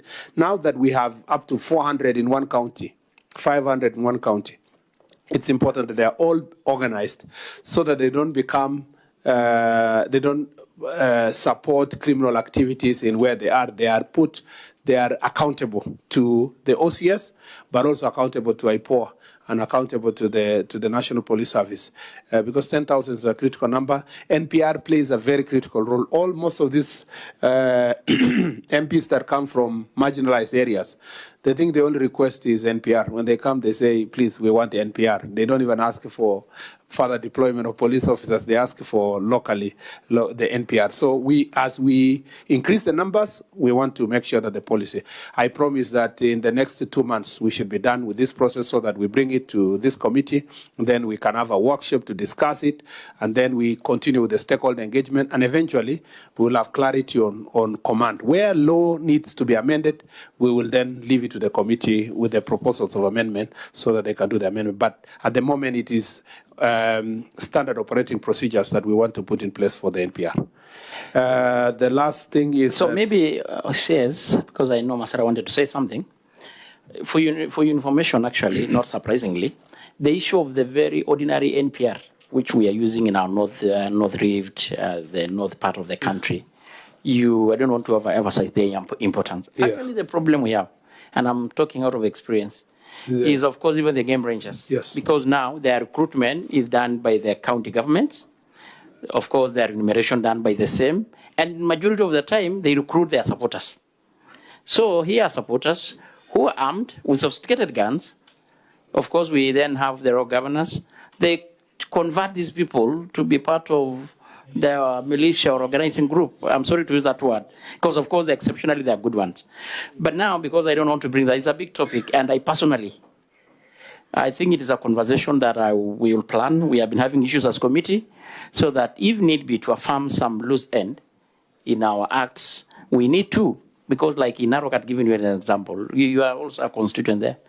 They don't respond to any command of our police. It is the employees of the governors, they're the support group of our governor, and these are armed people. But now maybe we don't open that. But no, the point I was just saying is that rangers are KPR or NPR. I wish that understanding was fast achieved. So what we are doing in the policy proposal is to see how then these rangers can be answerable to the OCS in the next door, and where do they interact with the county police, county security committee or sub-county security committee. That nexus is what is missing, both for rangers, and rangers are in Narok, Marsabit, they are in Laikipia, they are in Isiolo, they are in Samburu, they are in Tana River. So a number of these places across the country, and I don't know if Turkana have the rangers also for county government, but it is important that And you know, the interesting bit of the Rangers actually is that they can do a very good job. In Laikipia, for example, they have been very supportive in terms of fighting banditry. And in some, I went to one of the ranches, conservancies, sorry, and I was shown the way they are kitting their rangers, the way they are giving proper guns, of course, with the permission of government, and the technology they use, including drones, has helped in banditry in that area. In fact, I feel like I wish there was a way we would be organizing all the NPR across the country. But of course, you know, they're paid better, you know, they are kitted better.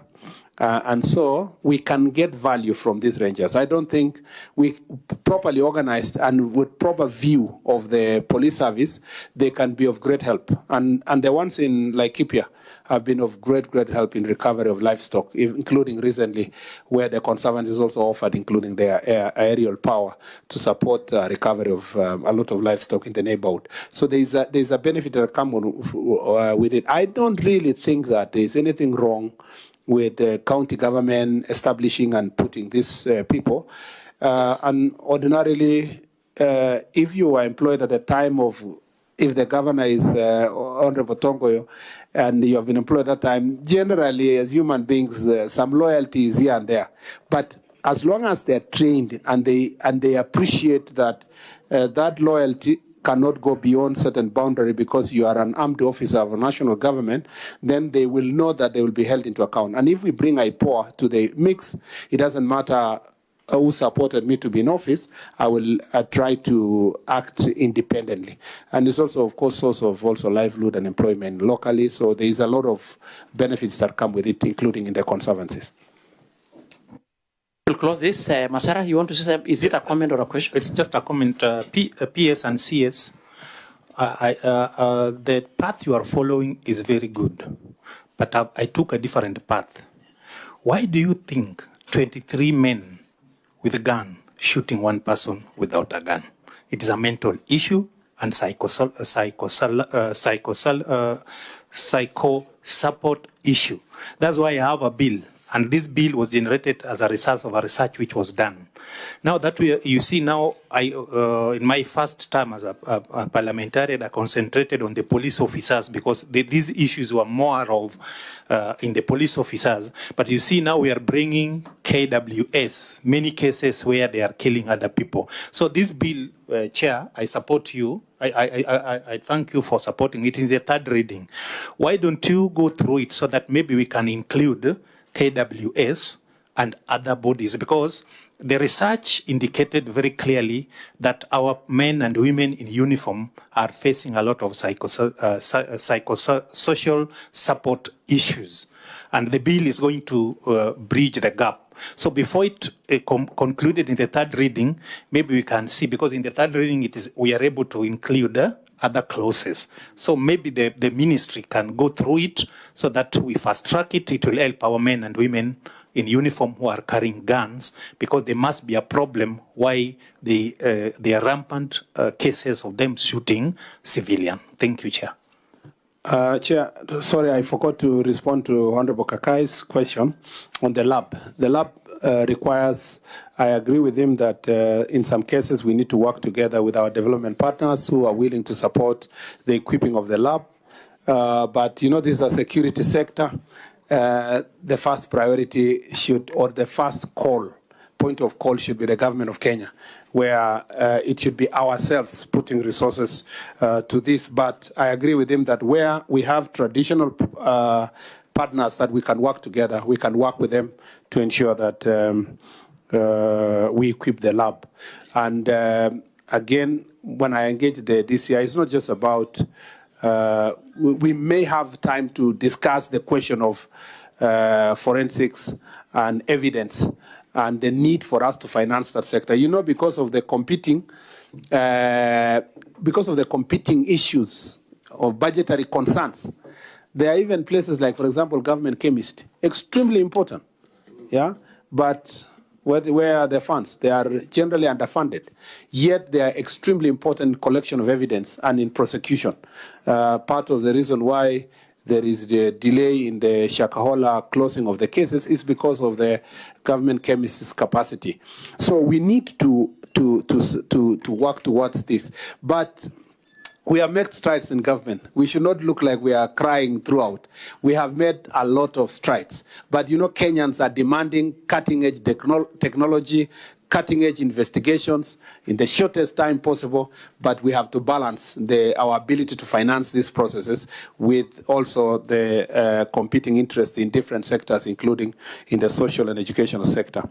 On the Tarasa sub-county and the Kone police station, we agreed that we will equip Kone police station and we will operationalize Tarasa, and I look forward to us going back to Tana River to make sure that that is done, because some of these areas government is very far. And as been explained, you need to go to these marginalized counties to realize the real reason why sub-counties are being created is to cover the vastness of these areas. There may be no much population, but you know, every life matters, and we must be able to do so. And Mr. Chair, I wanted to clarify that when we talk about rangers, it's not just rangers for the county government. Also, conservancies have rangers. So all these rangers and everybody need to be organized. And this bill we are working on and the policy we are working on, actually the policy we are working on, shall answer all these issues. One of the reasons why I'm fairly passionate about reorganizing KPR is because I come from an affected area. And so as a senator, I've seen it through, where you give people guns, you have not trained them, they are not accountable to anybody, so you are not sure which day they will join the crooks and which time they are going to defend the government and the people. So it is important for us to make sure that we organize this issue. Thank you very much, and I think we have exhaustively for now engaged on that issue. Oh, no, something Pierce has just reminded me here. You might need to have a meeting separately. Maybe jointly with the Committee of Wildlife and Tourism to discuss this issue of KWS, and perhaps also another meeting on with KFS, because these issues keep coming. And you know, the police, they see this as colleagues. So before even an enforcement is done, if you see the amount of delay that occurred in Nakuru in terms of the access and search for the body of Brian Odhiambo, it was because there were protocols that the police had to get in terms of you have to write, it has to be escalated to DG's office before access is gained to the park. You know, that was totally unnecessary. And I think it's some of those issues that need to be dealt with, because if the police quickly access the park, perhaps evidence would have been, we would have gotten the evidence related to the arrest or arrest of Mr. Brian Odhiambo. Thank you, Mr. Chair. So you can move to the next question, but on the last part, I think I'm going to suggest, or direct rather, we're going to have a joint meeting as suggested by the CS and the PS between ourselves and the Committee on Wildlife, where your office and the KWS will be represented so that we can exhaust such concerns. So the next question from Honorable Hussein Barre. So, Chair, that's question number 3. I'd like to respond as follows. Honorable Chairperson, members of the committee, the Member of Parliament for Tabach constituency, Honorable Hussein Barre, has requested a statement regarding the rampant cases of human trafficking in northern Kenya. The Honorable Member particularly sought to be informed on 1, a comprehensive report on the investigation into human trafficking in northern Kenya and the country, including investigation into the operations of involved recruitment agencies. Mr. Chair, according to reports on missing persons, the police have confirmed several cases of human trafficking where individuals lure youth with promise of a better future abroad. The details are as follows.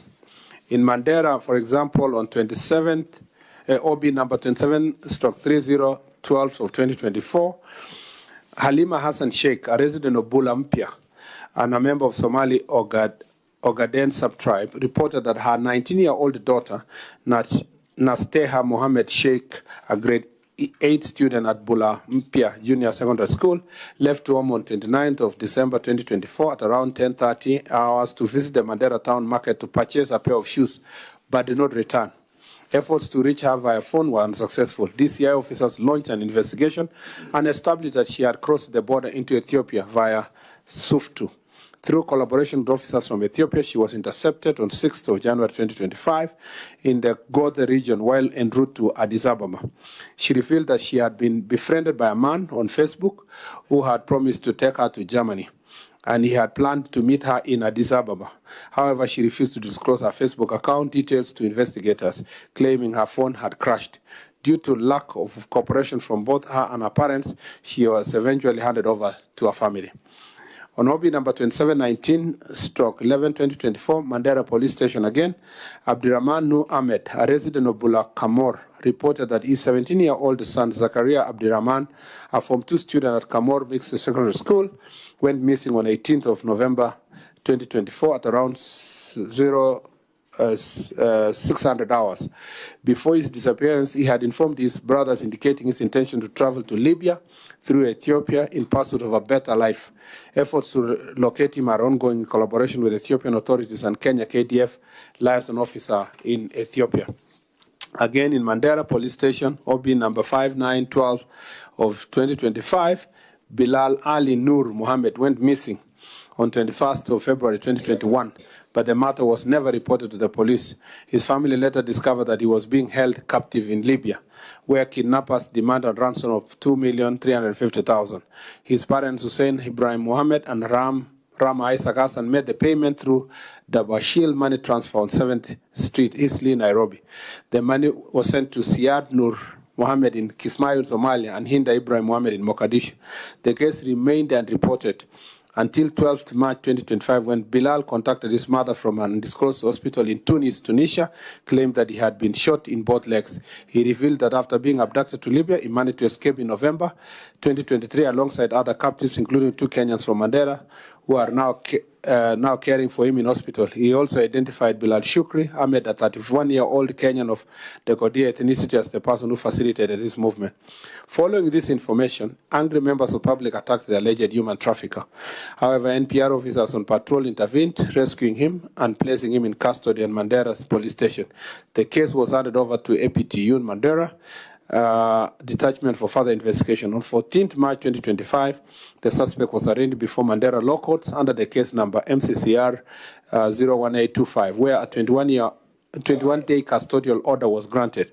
The case is set for mention on April 4th, 2025. It was set for mention that day, and with ATPU Mandera detachment handling the investigation. Preliminary findings indicate that certain individuals are involved in hoodwinking the youth with various promises of a brighter future abroad. Investigations are ongoing to determine whether these individuals are affiliated with recruiting agencies or organized groups. Number 2, measures being taken to ensure that the families and individuals who suffer these atrocities get justice and rehabilitation. The following measures are being taken to ensure that the families and individuals who suffer these atrocities get justice and rehabilitation. Implementation of victim-centered approaches. Measures are in place to prioritize the well-being of victims, including immediate rescue operations, legal aid, and psychosocial support to help them recover from their experiences. B, collaboration between law enforcement and humanitarian agencies. A coordinated framework has been strengthened to facilitate the reintegration of rescued victims, ensuring they receive the necessary support to rebuild their lives. C, action against traffickers and recruitment agencies. The police is actively investigating and acting upon information on recruitment agencies and suspicious individuals involved in trafficking, leading to their apprehension and being arraigned before court. D, community awareness and education. Awareness campaigns are being conducted to educate communities and recognizing and reporting human trafficking cases, empowering them to play a role in prevention and intervention efforts. Number 3, long-term measures being put in place. The following long-term measures are being implemented to address the case of human trafficking in the country and formalized labor exports from the country. Strict enforcement of labor migration regulation. Existing laws governing labor migration are being strictly enforced to prevent exploitation, to ensure safety of migrant workers. As you must have seen, Mr. Chair, there's a lot of reports also, not just in the northern part, but in Nairobi and Kisii and Nakuru and Eldoret, where some recruitment agencies are operating and exporting Kenyans in quotes, trafficking them to dangerous destinations, including Iraq, including places like Saudi and other parts of the world, including Turkey and other places. Investigation and arrest of human traffickers, enforcement agencies are actively identifying, apprehending, and arraigning before court persons involved in human trafficking. C, imposition of deterrent punishment. The courts are awarding strict penalties to those found guilty of human trafficking to discourage further involvement in such activities. And D, enhanced border security and scrutiny. Security measures along Kenya northern border have been tightened to curb illegal migration and trafficking activities. 5, community sensitization awareness campaign, which is ongoing, and deployment of security officers for surveillance and intelligence, and finally strengthening collaboration with stakeholders, which includes NGOs, international organizations, governments, like the case of Ethiopia, and this cooperation is disrupting trafficking routes which mainly are leading to Arab countries. I thank you, Mr. Chair. Thank you, Chair. Thank you, Waziri, for the attempt. Waziri, I must say this issue is quite serious in northern Kenya and also in the country. And there is a need, the youth are really taking advantage of because of the widespread unemployment that is across the country. So there is a need actually to sensitize the communities and probably use the provincial administration, the chiefs on the ground.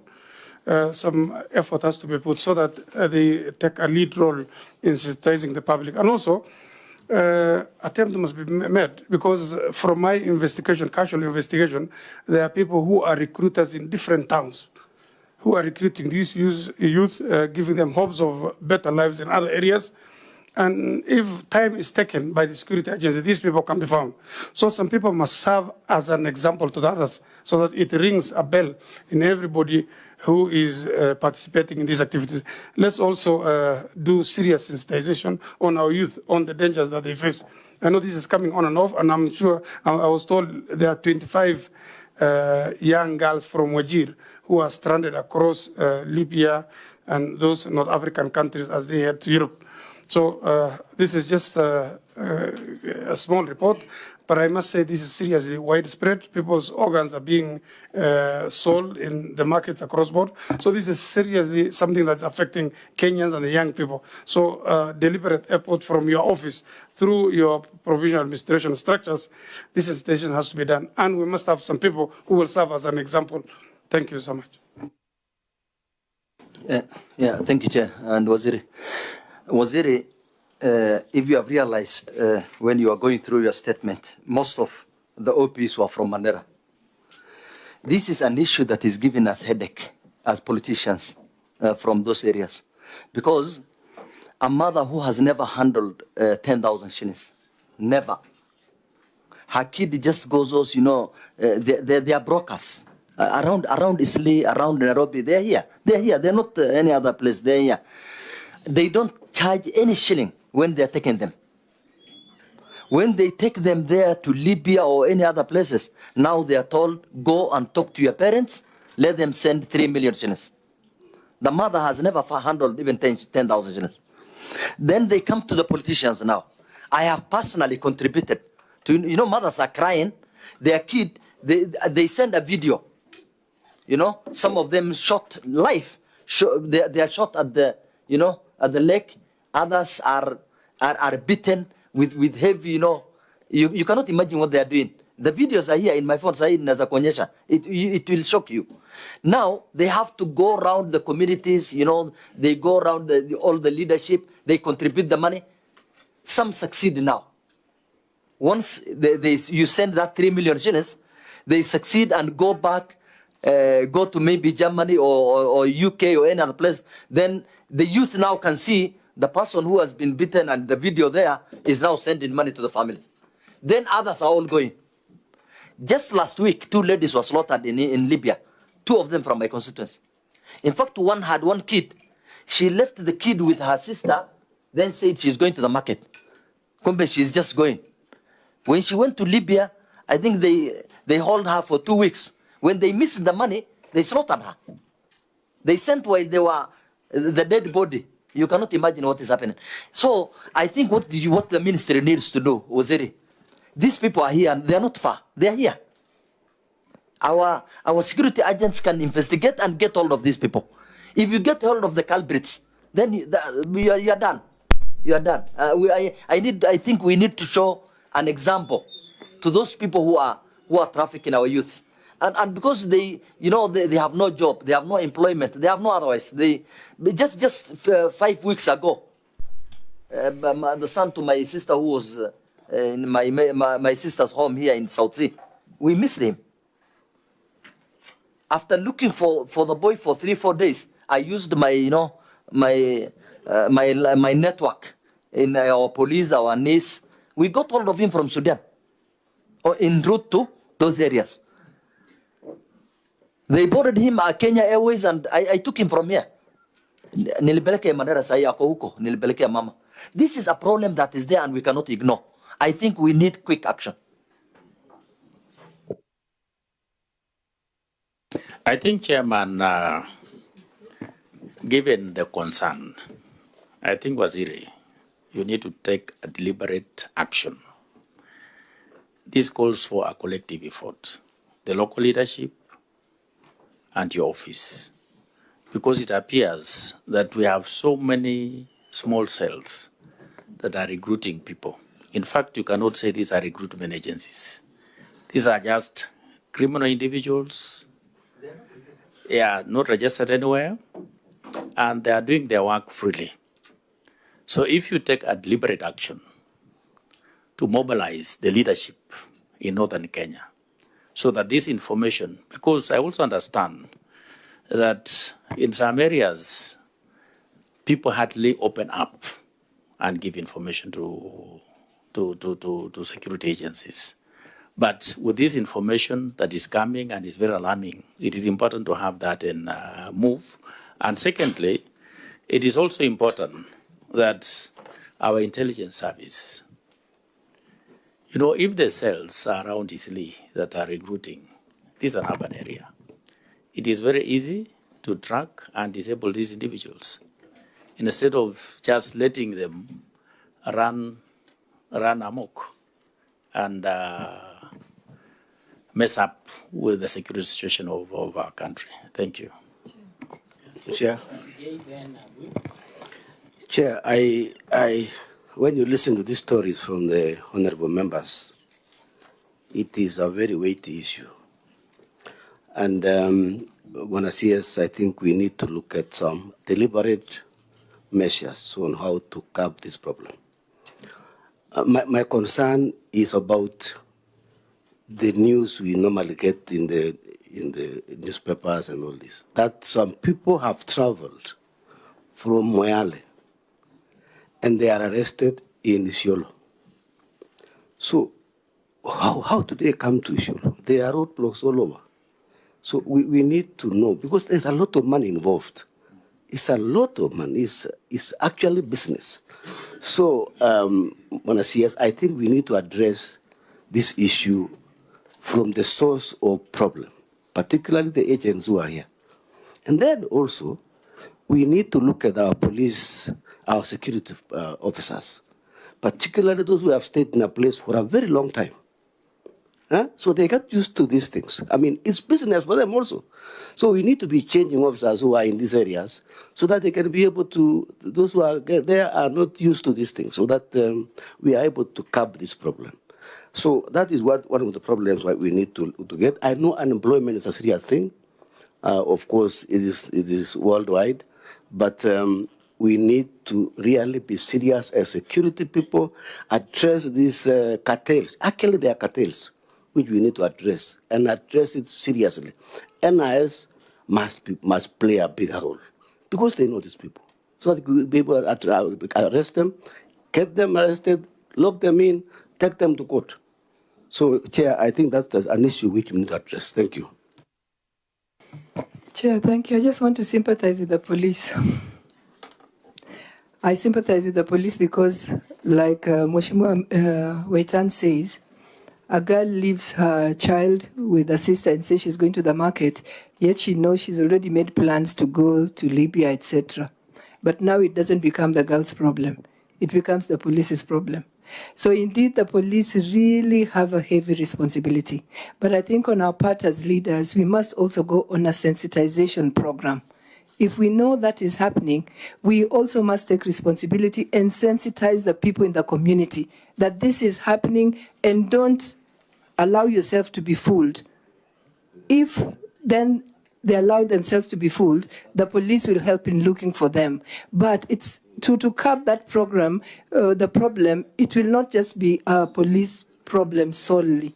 You know, we must sensitize, and it's upon us to actually do that sensitization. Because otherwise, the police cannot be everywhere all the time when this young girl is talking to this man on a Facebook, whatever, you know. So we also have to play our part. The police, we know we don't have enough, and we know they don't have enough to go around the population. But as leaders, for me, listening to these stories, I'm like, hey, even the police, I sympathize with them without saying that they shouldn't do their job. But we as leaders, we can also take an active role and go on a sensitization program in our communities. That might also help some of these girls, because many of them are naive and they're just looking at the hope or the promise of a better life. But if you sensitize them, probably they'll think twice before they fall into those traps. So, yes, I don't know whether majority were just comment. Maybe the vice wanted to add something.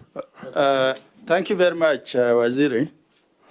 I think I want to say that this is much bigger than you.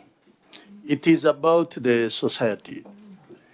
When a Muslim girl going to secondary school or even primary school goes to the market, it is not the tradition of the Muslim, because she must be escorted by the brother, the father, or the mother, so long as she is not married. So the first drawing board, we must go back to the society to really have, we must restore some discipline and order in the society. Secondly, this issue of human trafficking, it is linked to drug trafficking, it is linked to arms trafficking, it is also linked to terrorism.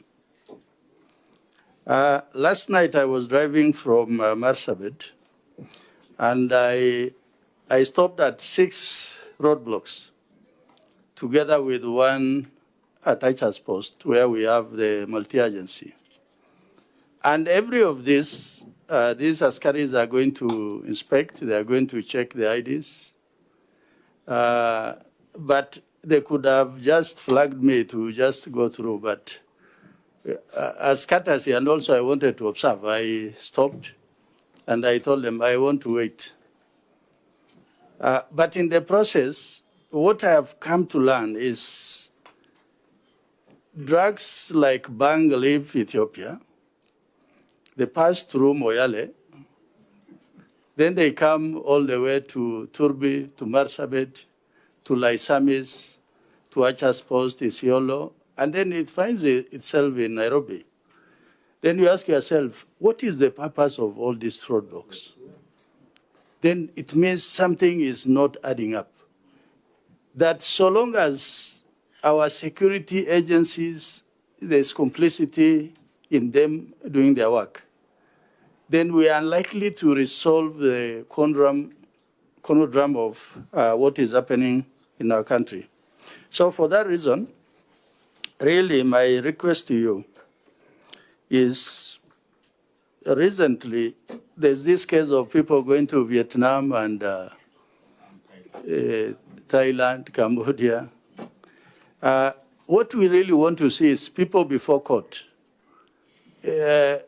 The media brings all this drama, and then it dies down. But people are in business, people who are doing this. So unless people are before court, and I'm told most of these traffickers are people who hold big money. So they will go to the police station and they excuse themselves to come back another day, not to even to record a statement. So we need to close the loop in terms of who are these people who are involved, so that everybody must have their day before justice. A lady from Mandera is going to give 3 million. Where do you think that money is going to come from? It comes from politicians. Will these politicians have this money? Most likely not. They borrow from all of you. That, oh, please, you send me something. Eventually, it puts the country in a lot of financial difficulties, because that could just be one case that is before us. Which are these many cases that we don't know about? The other thing is this community policing. Unless we have a very effective community policing, so that an incident happens, the child disappears for 2 hours, the community around there must know. The police must know, so that there is alert. But once it becomes normal, disappearance becomes normal, then I think you are unlikely from where you sit to enforce the law or to direct the police in one way or another. Thank you, Chairman.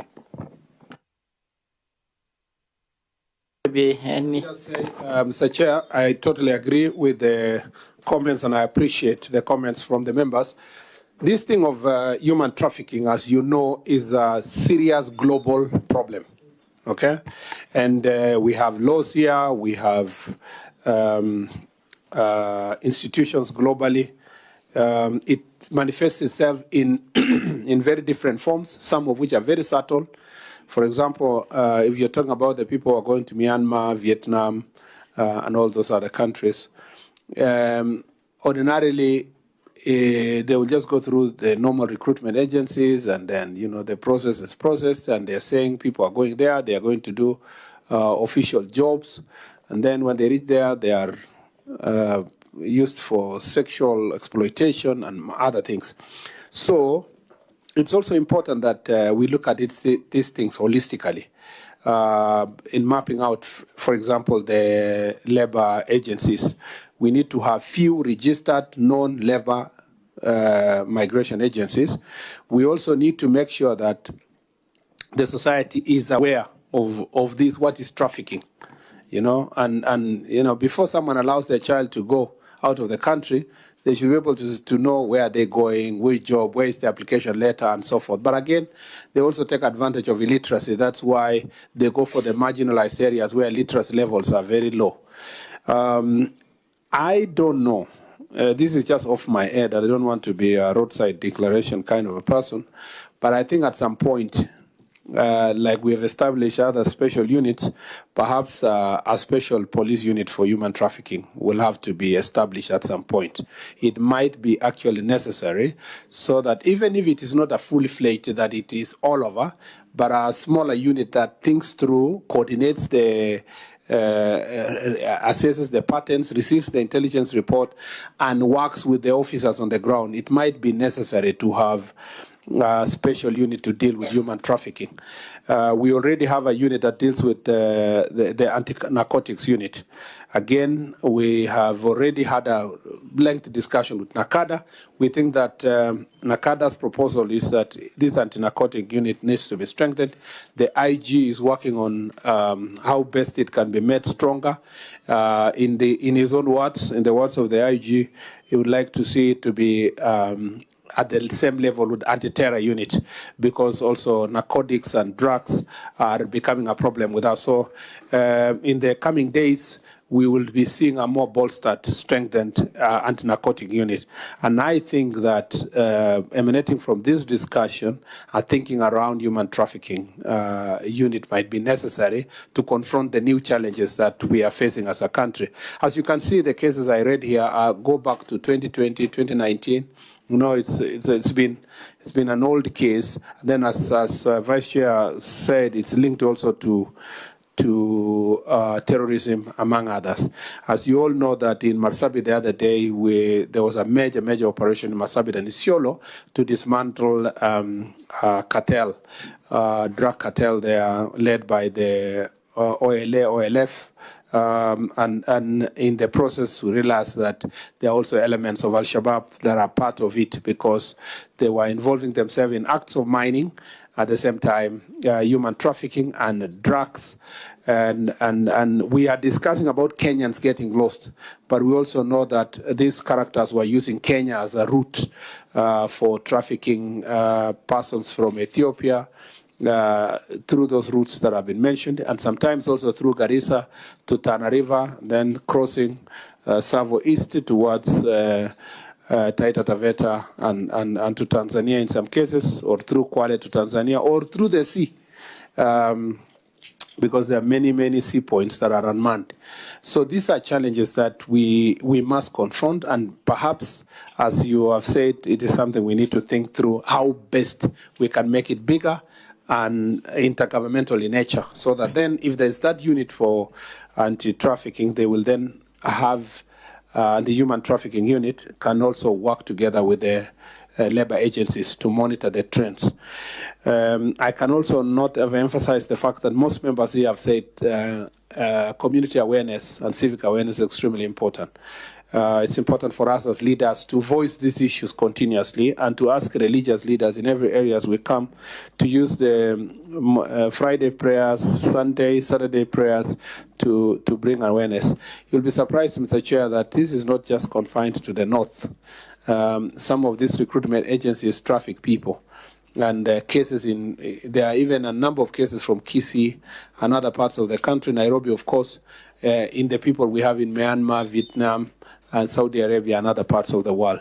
So it is something that we must continue labor migration without giving it a bad name through human trafficking. And that is, we must separate the chaff from the wheat. I think we take most of these as suggestions from the members on how to make things better. Yes, I agree with Honorable PC Sigay that Ambassador Sigay that this thing of officers overstaying in a place should come to an end.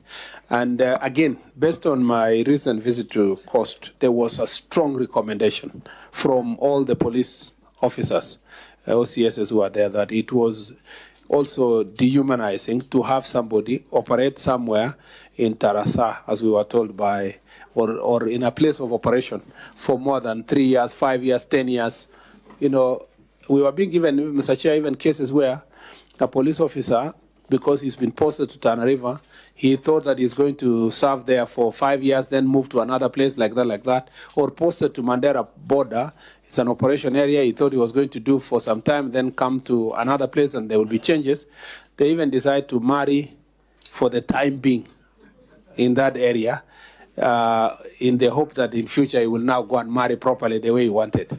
And so it's it's very personal to the well-being of these officers who are serving in different places. We have agreed with National Police Service that in the next 3 months, all transfers must be done. Anybody who has served more than 3 years, there must be changes across the country, so that somebody who has been in an operation area can go to a different part of the country that doesn't have the challenges they are facing in the corner they are in.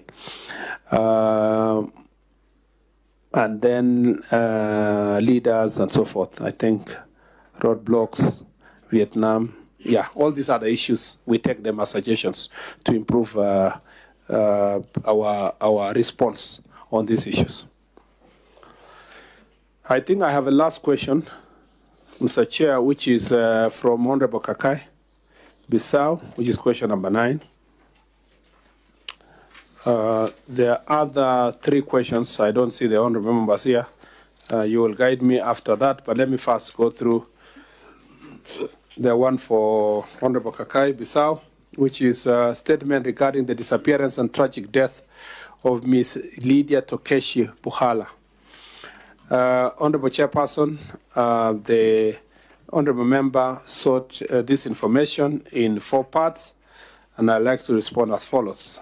Part 1, steps taken on the disappearance of Miss Lydia Tokeshi Bukhala and actions taken by Kilimani and Kabete Police Station to investigate the case.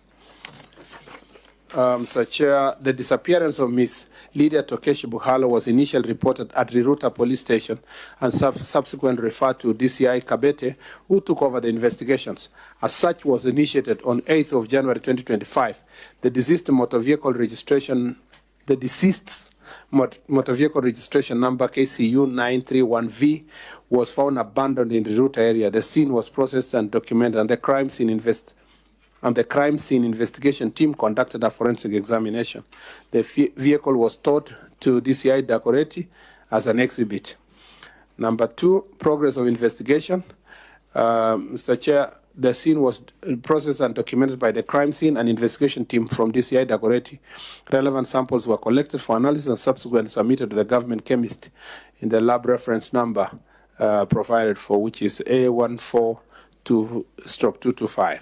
On 11th of January 2025, a mutilated body of an unidentified female adult was discovered from Gataka Forest.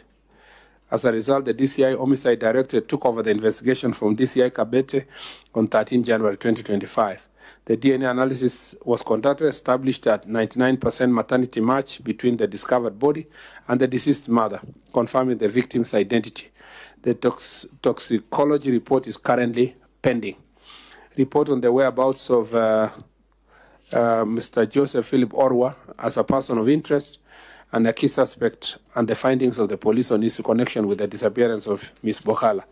The suspect, Joseph Philip Orwa, was the last person seen with the deceased on 5th of January 2025 at about 1400 hours at his residence in Ongatorongai, which is the approximate time the deceased's phone went off. Further investigation revealed that the suspect was using 2 mobile numbers, both of which were switched off shortly after the murder. The suspect's mobile number was later traced along Kikuyu Road at around 600 hours, which aligns with the same time the motor vehicle was abandoned within the same area. Investigation established a link between the suspect and the deceased motor vehicle, tracking its movement from Ongatorongai to Ngong and finally to the RUTO area, where the vehicle was disposed of. The suspect was captured on CCTV footage and multiple petrol stations along this route on the night of 6th January 2025. The DCI investigation team visited the suspect's home in Oyugis and its environs and documented substantial evidence. Efforts are in place to trace the suspect's whereabouts and subsequently arraign him in court to face appropriate charges. Measures in place to support families of missing persons during investigations, including coordination between different police stations and the role of forensic technology in identifying and tracking movement of potential suspects. Upon receiving reports of missing persons, the police immediately commenced investigations utilizing forensic technology to trace the victim's last known movements and identify potential suspects. Throughout the investigation, the police keep the victim's family informed at every stage, providing regular updates and necessary support. Once suspects are apprehended, they are arraigned before court of law to answer charges, thus ensuring justice is served. In short, Mr. Chair, the suspect is still at large, but the evidence is overwhelmingly pointing at him. Thank you, Mr. Chair.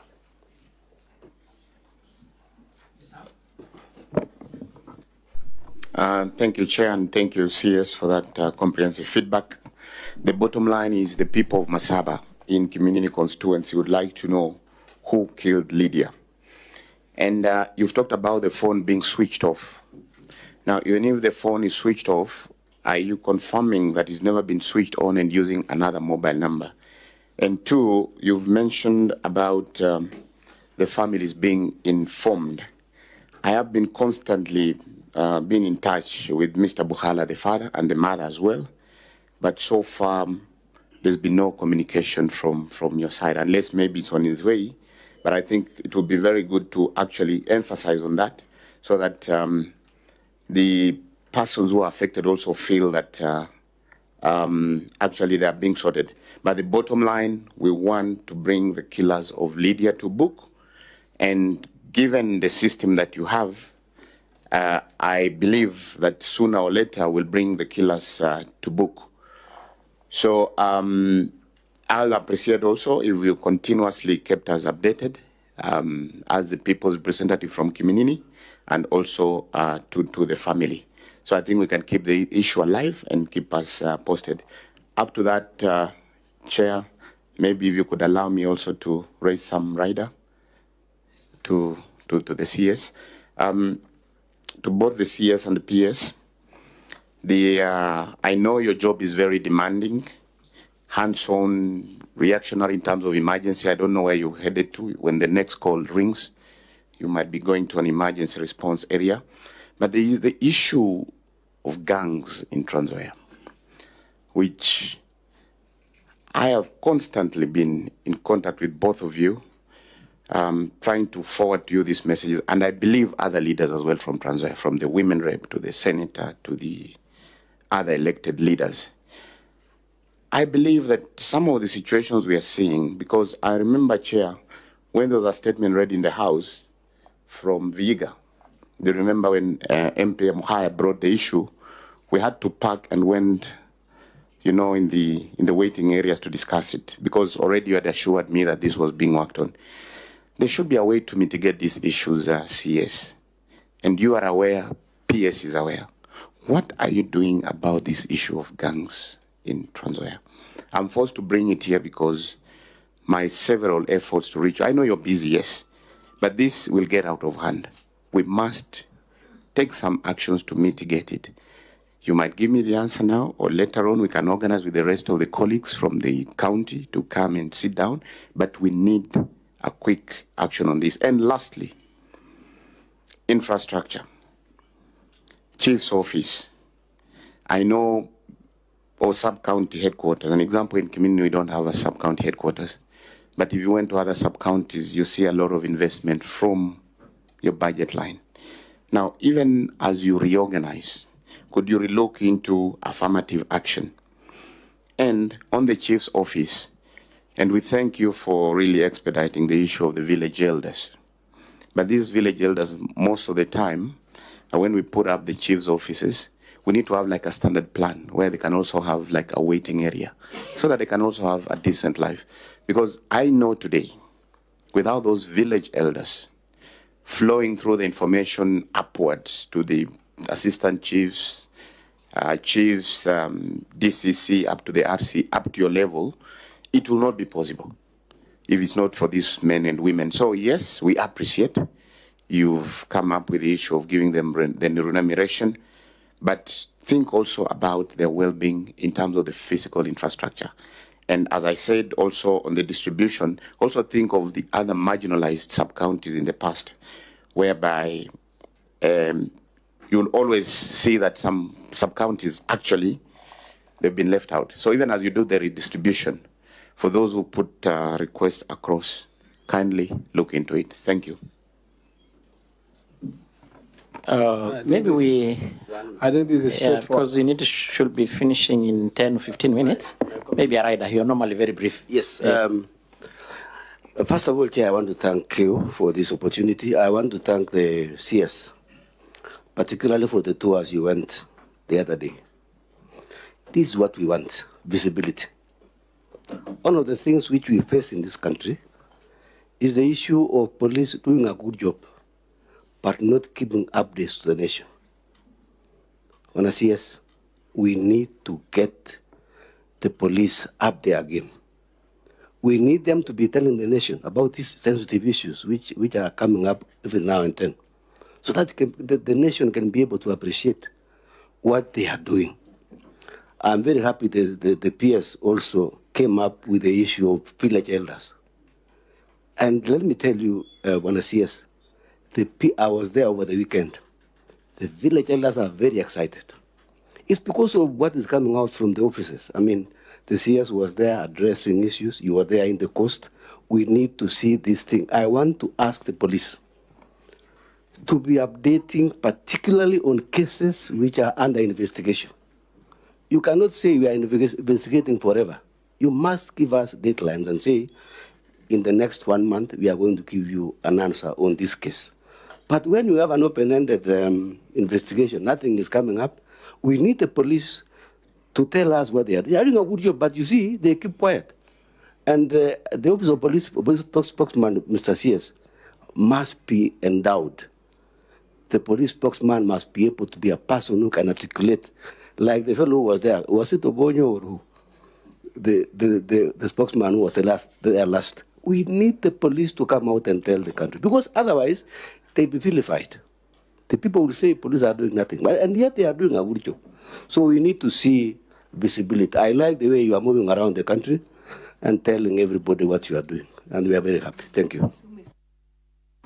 Back to you, Buenos. Yes. I think, Mr. Chair, just quickly, is that first of all, on the follow-up to the Mr. Bukala's issue, Ms. Bukala's issue, I think I will relay the information back to the DCI to update the family if the update has not been ongoing. But usually there is an investigation officer who always, in more investigation cases, who always updates families. And I think I will, if that has not been the case to Mr. Bukala's family, I will make sure that I take it back. As to the whereabouts of this suspect, I believe that you can see all the evidence is pointing at one person. So the question is only where that person is. And I think now the investigation moved to who is the suspect to where the suspect is. And I believe that, again, with you know, as you can see, we will need collaboration with also neighboring countries, just in case if he ran away to the neighboring countries. And then on the chief's office, I agree with you that when we build the SCC's office, maybe we should always have consideration of where a chief or so can operate from. When we build the chief's office, we should have a place for the assistant chief where he can sit and the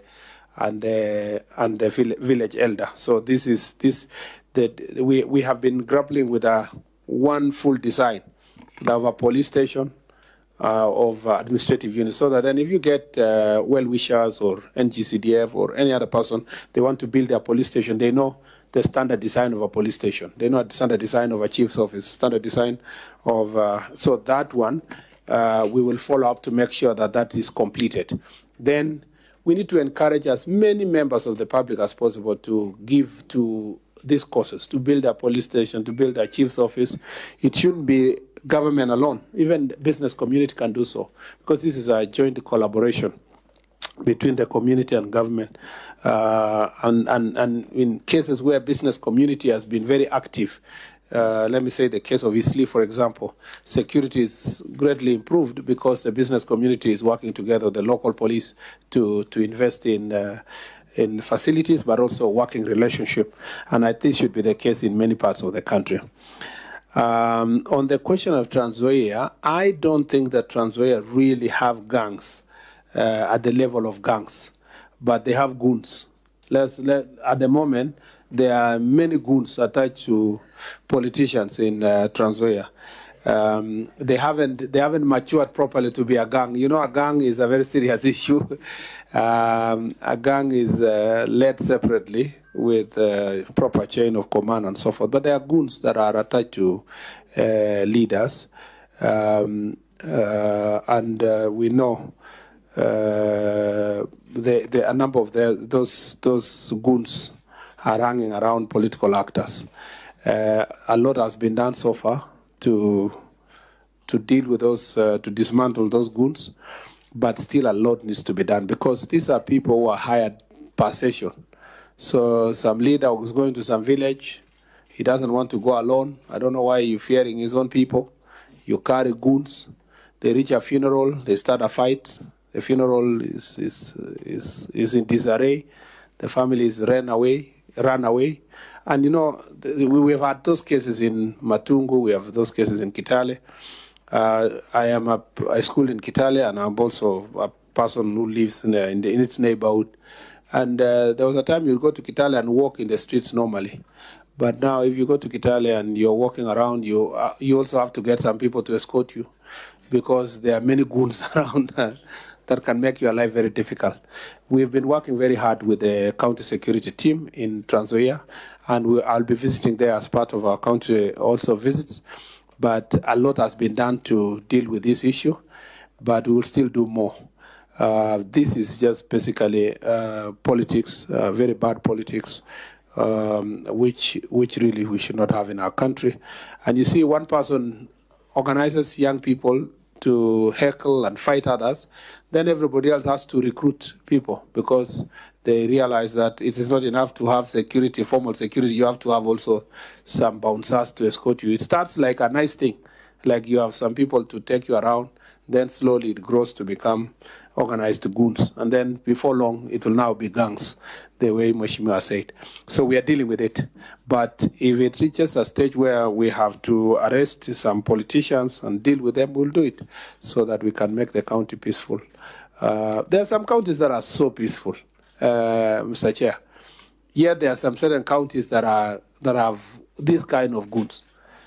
You know, a number of these counties, I don't want to use my county as an example, but if you look at my county, anybody goes, leaders go together with their opponents, they go to the same meeting, they talk, they leave. Not a day that somebody organizes anything. You know, you don't have to prepare to go to Elgeyo Marakwet. And I must appreciate all the leaders that come from that county. But there are some counties I don't want to mention that you have to put a budget to go and visit your own constituency or to your own county for some people to escort you. And before long, they tax you this, tax you the other one, and the place becomes very chaotic. We need to work very hard to bring the country into some good level of order. And then on the issue of chief's office also, we depend on NGCDF. Let's work together. Support us also in some places.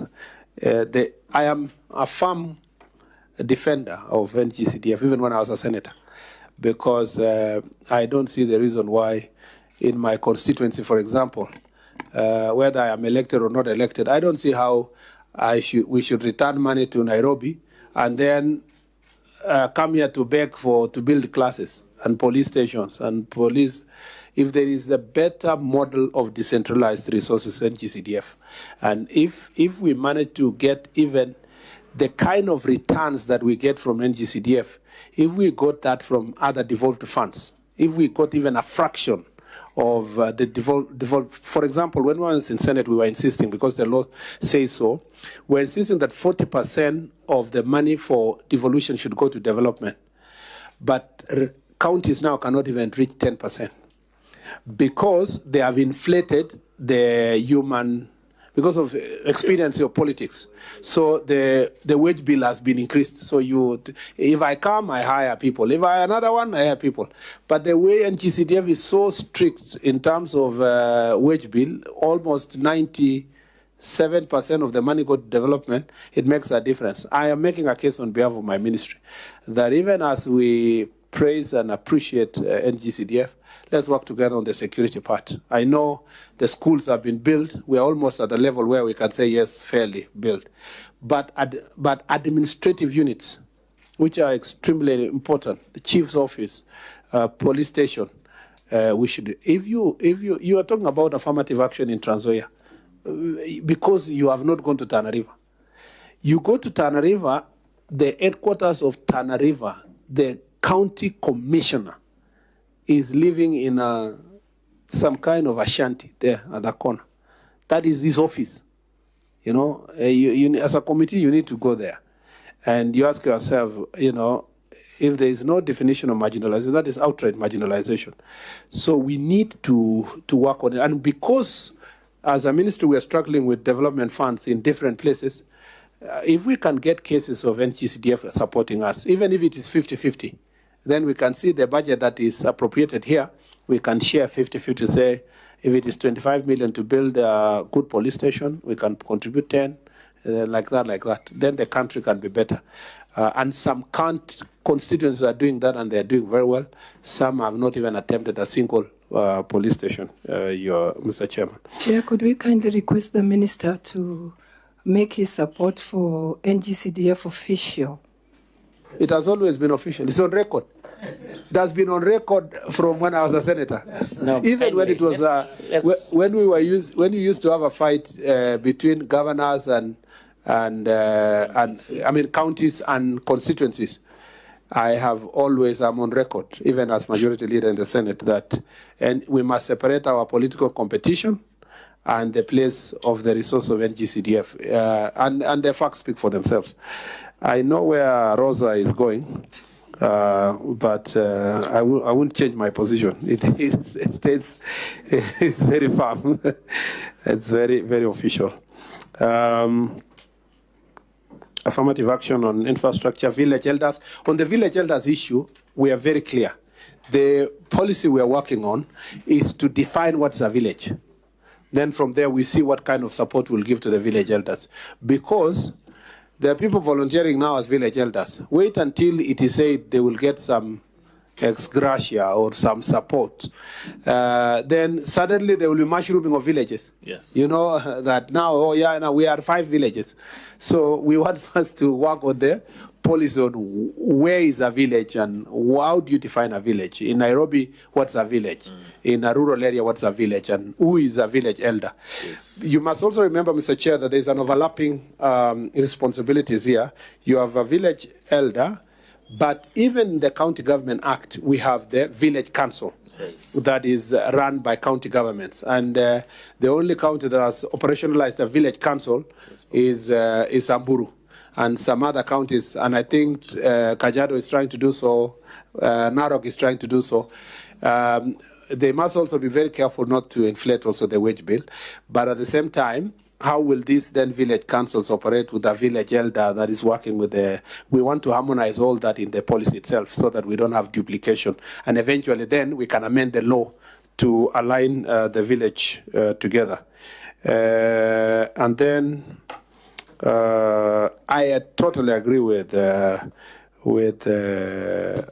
Honorable Ambassador Sigay on the police. The police are doing a lot.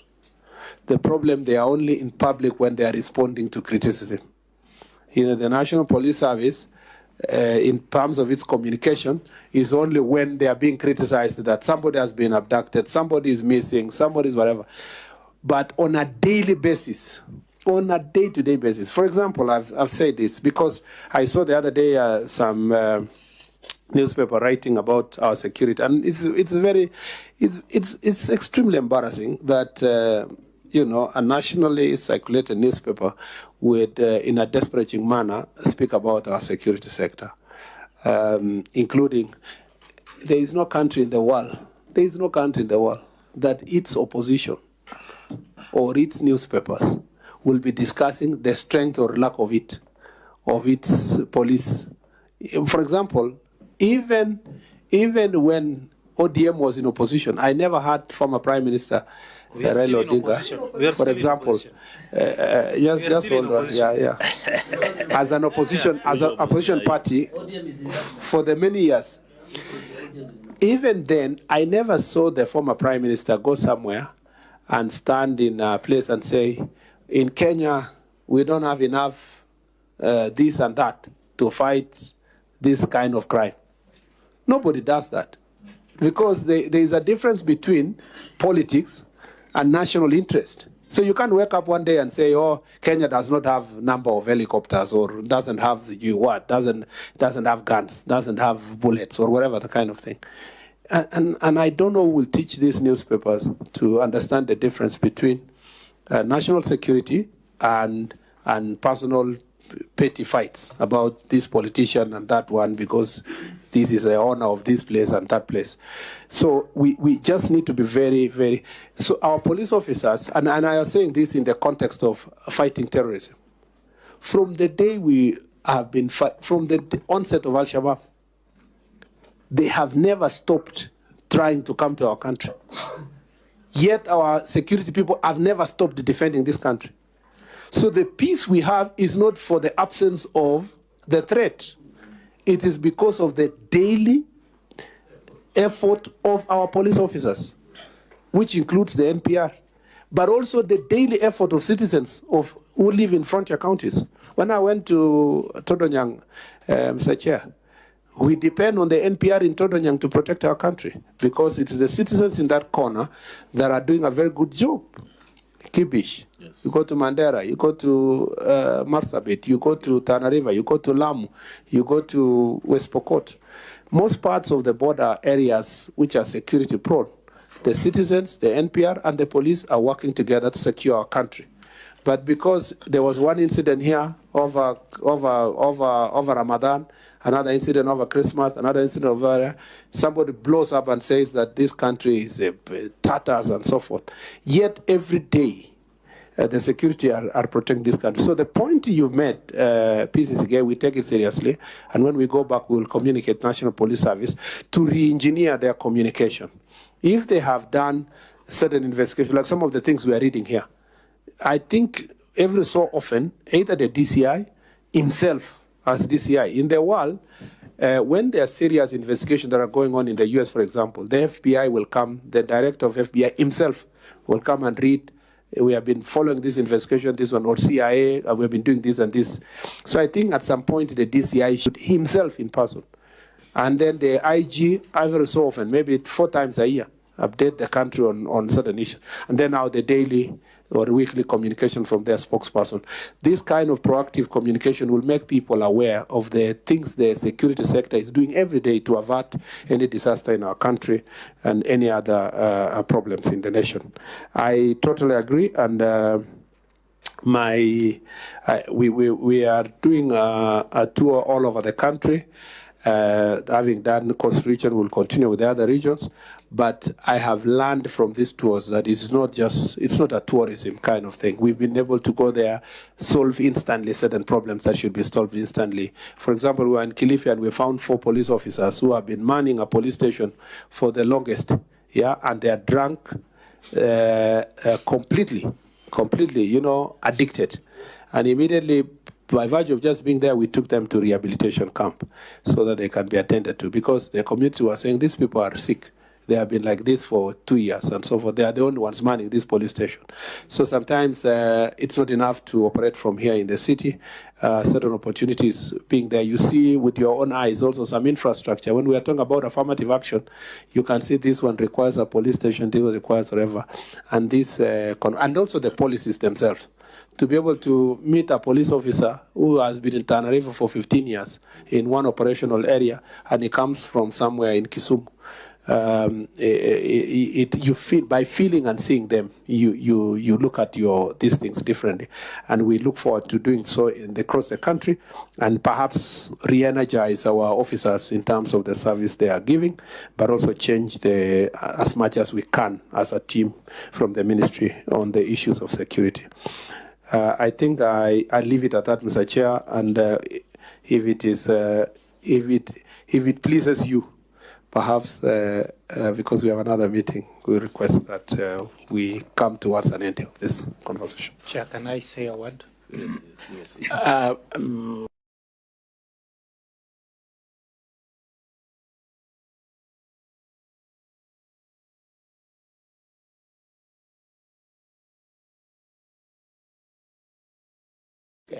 Protas and Buyu, and of course the CS that earlier even indicated that you'll be having another meeting. Initially we have got about 11 questions, but you had exhausted at least the question whose members appeared. And I want to direct at this. For the rest of the question, we can able to have them, because already written responses, the table for records, the documents of the House. And there were 2 or 3. I think Mary talked that there was no sufficient time to have them responded to, which I did commit to the House.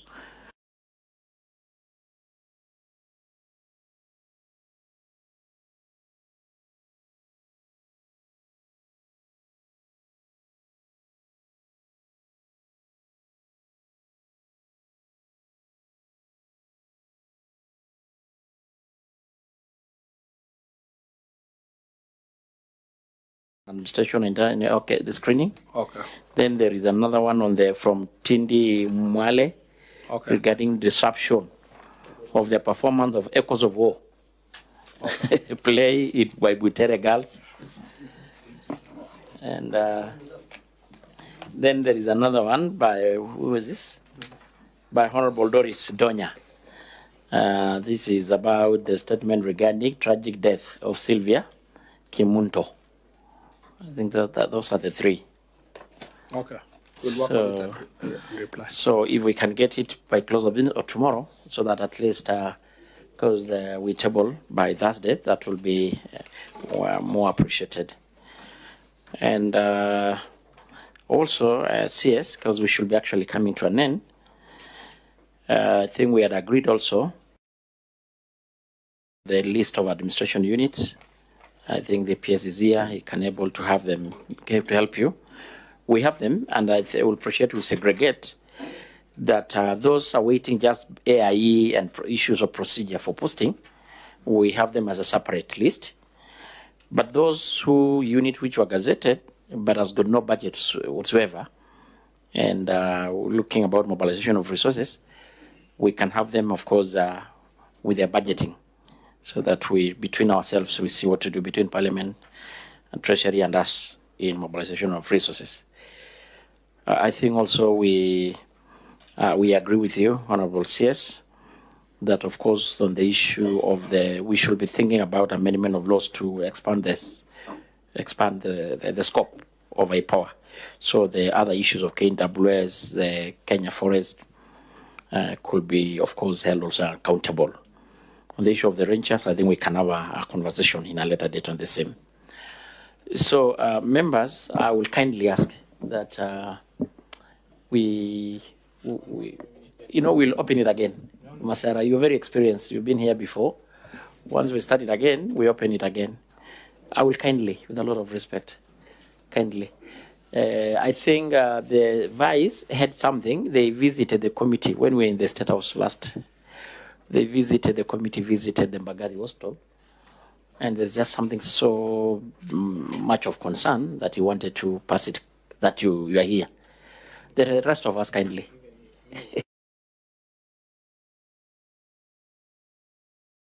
So give Masara to pass our information, then Vice.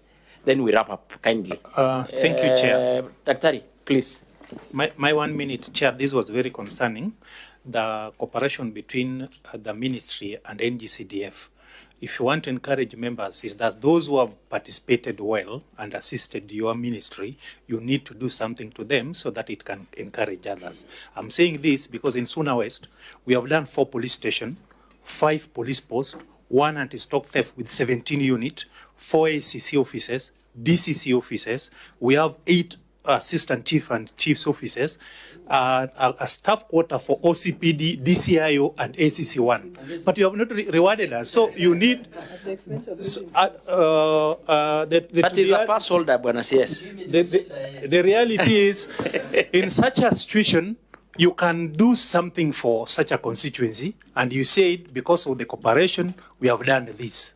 Because we are just doing the same work for the same government, for the same people. Thank you. You are the pass holder. You are a member of this committee which appropriate the budget, even to them. So it should be the opposite. So, Vice, just... Thank you very much, Chairman. Waziri, I have 3 issues. The first is on the issue of the National Police Hospital in Mbagathi. When we visited that facility on Thursday, I think we came away realizing that that facility is complete. There are a few missing issues. And there is also confirmed that there is an outstanding bill that is shared between Interior and Defense. But considering what you just said about what Honorable Sigei there said, if we really care about the welfare of the police, I think our police must have a hospital. And going further, they must have a hospital at least level 5, level 6, so that all cases should not go to other private hospitals. And in the process, we are likely to save a lot of money to the taxpayer. So for that reason, you may not have answers on the whim, but we really want to invite you to be seized of this matter so that this facility should be put to operation as soon as it is possible. Secondly is the issue of Official Secrets Act. Chair, this issue of hospital, I think, Chair, hospital, Mbagati Hospital. Just a comment. Just a comment on the hospital. I'm writing on the hospital. Chair, I think we need a session on this with the ministry. Because you went there on a serious mission, we need a report to be tabled when the minister is there, so that we can discuss seriously, because I saw a serious visit. So my suggestion is that we have a special session so that we discuss this issue of Mbagati. It has been there for a long time. I think I really don't want to invite discussion on that. I want us to open the hospital. Let that hospital be operational, and it serves the members of the National Police Service.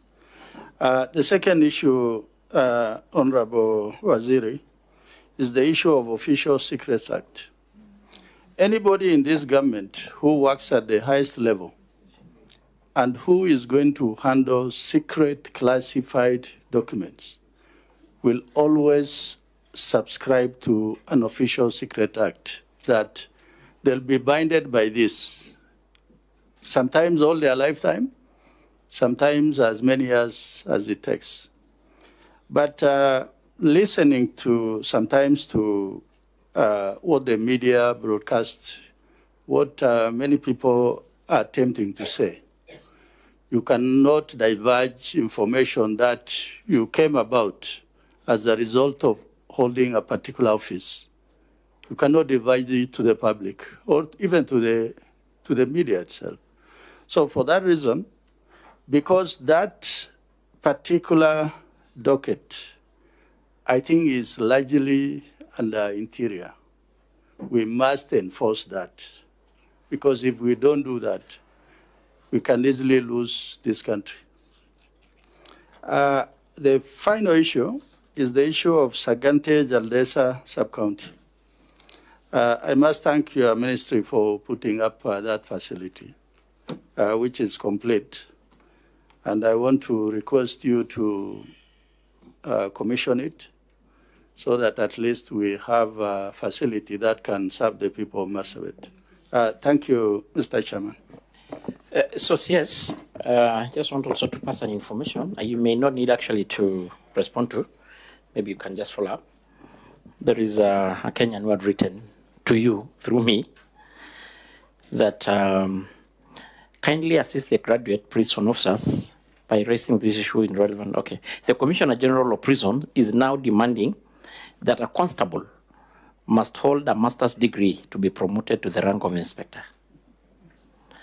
At the same time, the department's recruiting cadets from outside with only bachelor's degree and immediately appointing them as officers. It's like maybe the same card, I guess. Okay, this is deeply unfair to the serving officers who already hold bachelor's degree and have dedicated over 10 years of their 10 years of their years of service without any promotion. You know, with diligence, loyalty to the country and all that. So maybe you can take this one up and see, and you don't need to respond to it here. Any comment you have to what the Vice say, and then we wrap up, we close it up. I think, first of all, you know, the oath of secrecy that I took as a cabinet secretary, that's what I was looking for, says that I will be a true and faithful counselor to the President for the good management of public affairs of the Republic.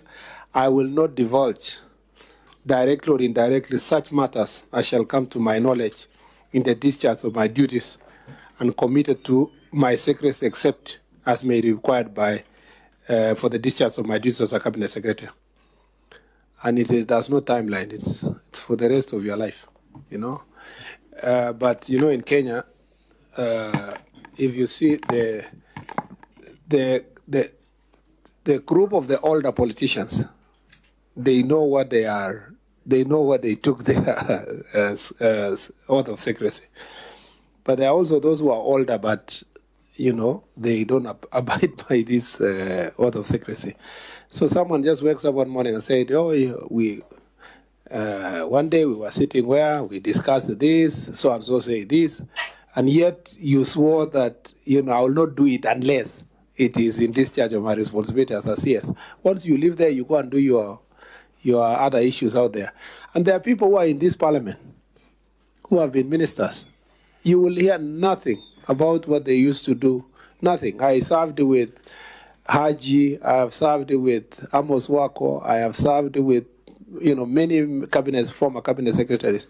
There was no day, even in private, they will tell you certain things, So I think maybe it's not in my purview, but maybe as colleagues in cabinet, for example, just as an example, even for the PSS, maybe it's something that needs to be to run through people what that means, and what are the attaining consequences for how you, if you are going to divulge certain information that has come to your knowledge by virtue of holding a certain office. It says something about you, not just for the time you have now left the office, but for the time you intend to come back to any office. It says something about the kind of person you can be in terms of being trusted to hold certain offices. And it's important for people to separate those things. And you have not said anything, and I have not said anything. I'm just saying generally. That is what it means. On the question of National Police Hospital, I think the issue is just the amount. If we can get in the budget so that the contractor can release the facility, and we have a pending bill of 850 million. If that can be sorted, we are good to go. Even if it is halved, we can then start a conversation with the contractor so that they can release. Otherwise, from my last engagements, everything else is in advanced stage, including recruitment of the men and women who will serve, the health workers and so forth. And then on the issue of sub-county, we hope to visit your county in the month of May. So for the security meetings, maybe you can spend one more day to open or something. Based on how we'll agree with you, we can have time to discuss. On the issue of prisons, I think there is some small misunderstanding because I somehow understand that message, because there are some people who even went to court. I think in the recruitment of the prisons that is going to happen end month, there are 2,500 constables that are going to be recruited. It has absolutely nothing. It has no limit of the minimum qualification are provided for there and so forth. For the 500 professionals, it is specific to the certain professions. Yeah, architects, civil engineers, medical professionals. So now somebody misunderstood that for those specific professional qualifications, it should have first given an opportunity to those who have degree who are already serving.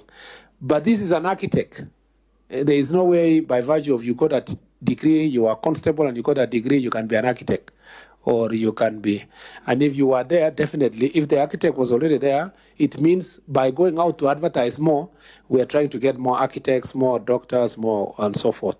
So I think some clarification needs to go out there for people to appreciate that the 500 professionals being hired are specific to particular professionals with specific academic and professional qualifications for one to hold those offices. Otherwise, the promotion of those who are, I know the concern where it comes from is because that person is being hired as a nurse or as an architect, and then comes at a position of an inspector.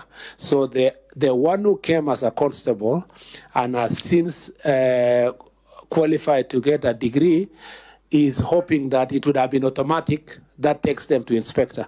But the route of coming is different. We are trying to attract specific skills and to keep them, which is not easy, Mr. Chair, because even in the DCI, and that's something to be discussed later, part of the reasons why we're not keeping many professionals to do the forensics and so forth is because our salary and the ranking is at a certain level. And if you don't have a special scheme for these people to be held, these are scientists who are sought after all over the world. They can easily get jobs in the private sector or outside the country. So they had to start from that position by virtue of their professional qualifications. Asante sana. Thank you. So thank you so much, CS, and your team. I really want to appreciate on behalf of Parliament for honoring the invitation and address the majority of questions that are of greater interest to the Kenyan. So members,